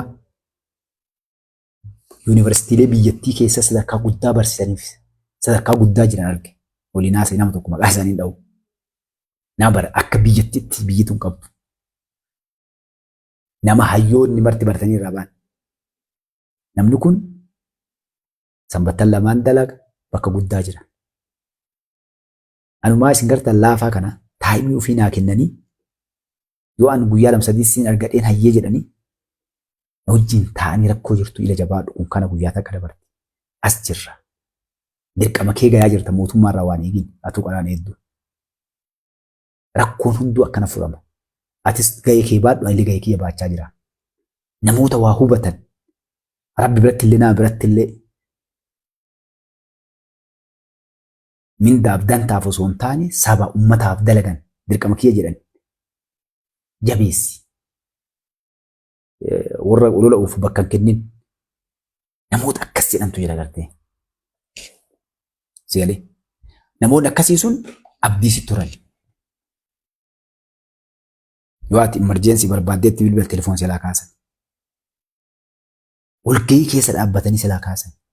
Kuni maali? Eeka bara eessarraa kaaftaatti nama tokko asii kaasetu biyyaallee dalaga. Ni ilaalta. Gara Oromiyaa wati gaddeebite hedduun isaanii jechuudha. Eenyummaa keessa ilaalanii yaada kee ilaalanii bu'aa tonnettu ilaalanii keessaa jechuudha. Yoo ati irra guddaan isaanii maraa miti naannoon Oromiyaallee. Yoo ati mootummaa kana aabbichuu itti yaadu guddifte hedduu bira fudhataman qabdu. Maal godhuu qabdaa? Abboo biyyattiin tun gara siin deemtu hin beeknu Oromoon karaa bu'aan qabdu gaafa ambi nu bulchu diinni nu bulchu wayyaa yoo ati jette bes jagnati. Mas takka jechuu qabdaati. Bakka geettetti tokko afaan Amaariffaa dubbachuu qabdaa. Inni kun ammoo abboo akka laallee miti. Wanni kun nu dhibe yoo akkam goonoonni keenya kun akkas dalgatte dhufuu qabda. Gaafa itti deebitu inni isa sibbaasa jechuudha. Inni maas jira beektaa boota kana fan jiranii waan kana yoo dandeette atillee waa kana jedhiiti yeroo tana fayyadamii siin jedha. Malee uummata keenya akka isaa goonuu siin laayinii ofii keessa buusaa jechuudha. Eenyummaa kan kee ilaalanii naannoo kan keessa ilaalanii amantii tantee warra kanatu guute. Namoonni dhugaa as keessatti ukkaamaman naannoo Oromiyaa keessatti. Wannummaan irraa dubbannu kanaaf. Oromoo irraa saba biraa jabeessan. Yoo ati dhufte waajjirratti hedduun isaanii jechuudha. Oromoodhaa naannoo akkasiitii dhufee yookaan Oromoodhaa daaspooraa akkasii dhufee jechuu irraa naannoo Amaaraatii dhufee Tigraayii dhufee keessaa yoo jette kabajaa guddaa qabda. Maaliif agarsiifatani kun ijaaramuu akkatti ijaarame jechuudha. Namni boru gara taayitaa dhufu Oromoo akka hin taane maaliif Oromoon hanna nama dhoorgiti uummanni Oromoo safuu qabaa hanna dhoorgaa saba sablammoota walqixxeessaa bakka dhabnaa jedhan isaan gartee. Isaan kan barbaadan maali? Nama isaanii salaatu. Ati akkatti kabajaa itti qabdu yoo bira dhaatte gartee ati nama jabaa wayii waa dalagu. Kaan namni akka keenyas gubbaa miidiyaa irra namni haa xiqqaatu nama 100 nama jala jiraan nama akkanaa kana gaafa 18 qabu namoota wayii dubbise Oromiyaa kanneen. Nama 18 qaba. Wallaahi Oromoo namni amma kun asii jiraallee jiraachuu ni mala. Yoo adda imala dhagana fakkaate jaalon naannee jira. Doktor Angaasaan viidiyoo macaqasana fakkaate waan biraalee godhuun. Hagam qabda peejii naan jedhan 18 qabaadheen. 18 muluumu narraa hidhanii bara gartee anaa 82 illee narraa hidhanii 42 illee narraa hidhanii akkana jedheen. Peejii kana peejiin sun kaambichoonni gaaf 18 qabu. Jajjabdu. Adda nama 130 qabaan namoota garii biratti osoo akka nama jedhan feemas san barbaadee dhaala dalagee akkaataa itti namni sala seenee si faarsu of dalaydee haga inni ga'uuni beektanidha. Kanaaf maali isin jedhe dhiifama nutu biyyallee diiguu jira Oromoon. Kuuniin ijaaraa kuunni diiga. Nutu namallee ajjeesu jira. Kun akka namni hin duune barbaadaa kun nama ajjeesa. Numatu wal xiqqeessaallee jira. Kun wanni ilmi Oromoo dalage martuu Oromoo bakka bu'aa akka feenetti haa dalannu ambillee nu ajjeesanu illee waliin ajjeenu lakkimii wallaalaa keenyallee akkuma agarree goonee deemna. Yeroo takka bakka akka tabarra kana jirraa kanaaf akkasii uummanni Oromoo dhugaa jirtu gabbayaa naannolee Harargeen keessaa wanni isin dhaammadha. Arsiillee wanni isin dhaammadha fuulli naannoo kanatti deebi'ee jira. Duraan isin himne wanni sababni deebi'eef ijoollee teessan ala jirtutu ijaaree nama keessatti ficcisiisaa jira. Nam tokkollee miti mootummallee ijoollee Arsiitiif ilmaan Arsiitii fi ilmaan Harargeettu ganda keessatti ficcisiisaa jira. Wal beeytan ganda baluu keessaa baluun ajjeesa akkana goonee rafsha akkaafna. Isin galee waan gootan mee dhaabbadhaa wallaalaa. Garam deemaarra kaleessa Shanee Wallagga keessatti ree guddaan achi ture waa fiddee hin finne. Tuulama keessa waa fiddee hin finne argitan. Hojii keessatti Arsiillee haa xiqqaattu. hundinuu addaa gandi sun boo'u jira lubbuu namaattu bade maqaa isaaniitu kaa jira laalaadhaa Oromoo keessaa nu amma achi maal finnaallee ilaalladhaa yoo waallee dhufattanii eeddan wanni kalee finnaadha maal fiduu dandeenya mootummaan goram deemaa ilaalladhaa yoo ta'in asii galuu kaanii wanni xumura jedhee irraa isinii bu'u rakkoo jiru gabbaasaa saaxilaa kamitti Jawaarii ergutti miti feesbuuk gubbaa iyyuu miti ganda tokko waa itti galan gandi sun manguddoo qabdan abbootii amantii isin keessa bulcha jira waan hunda jira dhaqaa sirnumaan hiriiraan walgayaa uummanni nam tokko lamaanii namni waa itti galee qofaa miti uummanni Oromoo libbaa dhaqaa maaltu galee yoo nama biyya laaquu taate karaa san dhufillee gad dhaabbadhaa dhugaa jirtu san kaa ergumaa biree ka ajjeesellee ka du'ellee yookaan waan galisan gubbaatti amma gibira maal kanatti deemtan gibirri jira jira qaranni jira jira herregaa ol nama nyaatu agartanii Jawaaritti hin erginaa ni dara poostiin godhinaa jarana gana mara biyyi bari diigamtee hin jenne waan gale kana uummanni wal ijaaraa dhaqaa bulchaa bira ka guddinaa haa ta'u ka aanaa haa ta'u bulchaa qofaa machi keessa ka jiru bakka bu'aa paartiitu jira dameetti kaattu jira warri dahinnati jechuudha.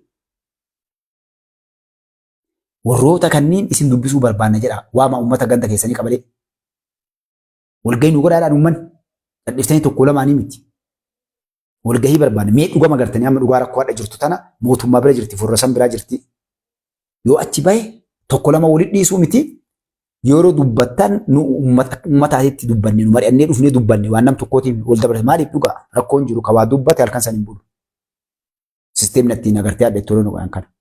Namni ol akkas gaafachuu irra maaliif wal kuchisiistan gaafanni uummata argan keessa deemee argee jechuudha. Akkas hin godhinaa ka dubbattu akka keetiitti hin dubbate akka uummata dubbatu mari'annee dhufne jedhaa. Ibaluu bakka nurraa bu'ee dubbata gaafata jedhaa. Nama waa godhan waa ta'e yeroo inni kuchisiisa yookaan hidhan maa hidhame jedhaa gaafii dheengadda gaafannaan mirga ofii akkasii gaafata namni. Gaafii mirga qabdan gaafachuu gaafii lubbuun namaa yoo badde. Yoo qaran isin guddate mootummaan qaraxa guutuu isaa hagami kafaltanii seera lafa isinii kaa'ee jira. Hatta telefoon intarneetii irra gadhiisee jira mootummaan. Yoo hektaara qabaatte hektaara irraa gam gabbartaa, hoolaarii irraa gam gabbartaa. Waan hundaa jechuudha. Gartee kaan ammallee haala adda addaatiin guuran kana. Ni guuran namni akkanumaan dhufee hagana kenniin. Yoo qabaatte ni qaba. Yoo hin qabne yeroo nama ollaa waan inni hin dandeenye irra kaa'e dhaqi isheenni uummanni manguddoon ganda jirtan. Eegaa uummanni maa irra keetta namni kun hiyyeessaa nu beeka. Mee achi bira haa dabranii. Kadhaafi gaafa wayyaanee gaafa dargiilee bara uummanni akkasii wal gargaara. Namni kun miskiina wata kan qabu kana maa irra keetta hin danda'u uummanni jedhe namni dabree waa godhu hin jiru. Yoo isin ammoo kaadiree hattu gamanaan phiiphii jechaa isin ijoollee itti ergaa ooftan dhugaa dhukkee isinirraa kaasan. Ni beekachuu waan dalagaman ofii kiyyaa arge. Ijoolleen daa'imman nama jala fiddee phiiphii isin jetti. Waan namni keenya dalagu xiqqeenya dalaga uummanni keenya beektamuunis ilaa akka salphate. Kanaaf mirga keessan ufumaa of hin miidhinaa yoo gartanii dubbiin isin galte kana gootanii ila anaa Mustafaas gubbaa iyyuu kana iyyaa keessan natti ilaalaa ergaa Jawaarii erguuru Jawaarumaa isiniin godhu inumaa boru itti salphattan wanni hadha ergame kun guutuun wanni godhame kun guutuun sooshaal miidiyaa qoqqoobaa peejiin Jawaarii hadha akkamitti ergitan seenatti mootummaan teekinooloojiin fagaateera eenyu ergaa ati maqaa jirattee erguun ni mala.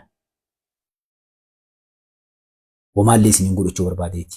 Walilleen balleessinaa ganda keessallee balleessinaa nagaa afaaniin hin faarsinaa hojiin dalagaa isiniin jedhaa isin jaaladhaa isin kabajaa iddoo isin dheeradhee qaalee bareedduu ilmaan Oromoodhaa.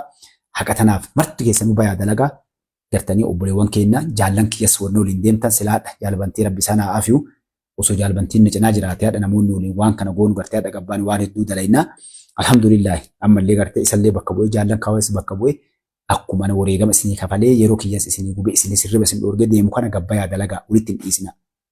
Warri information ergitan illee galatooma. Warri yaadaan nu cinaa dhaabbattee illee galatooma. Gartee kanaaf isin jaaladhaa isin kabajaa halkaniitii halkan gaarii ka guyyaatii guyyaa gaarii ummanni kiristaanaa waaqeffata nagannaa jiraadhaa ummanni musliimaa assalaamu alaikum wa rahmatullahi wa barakaatuh.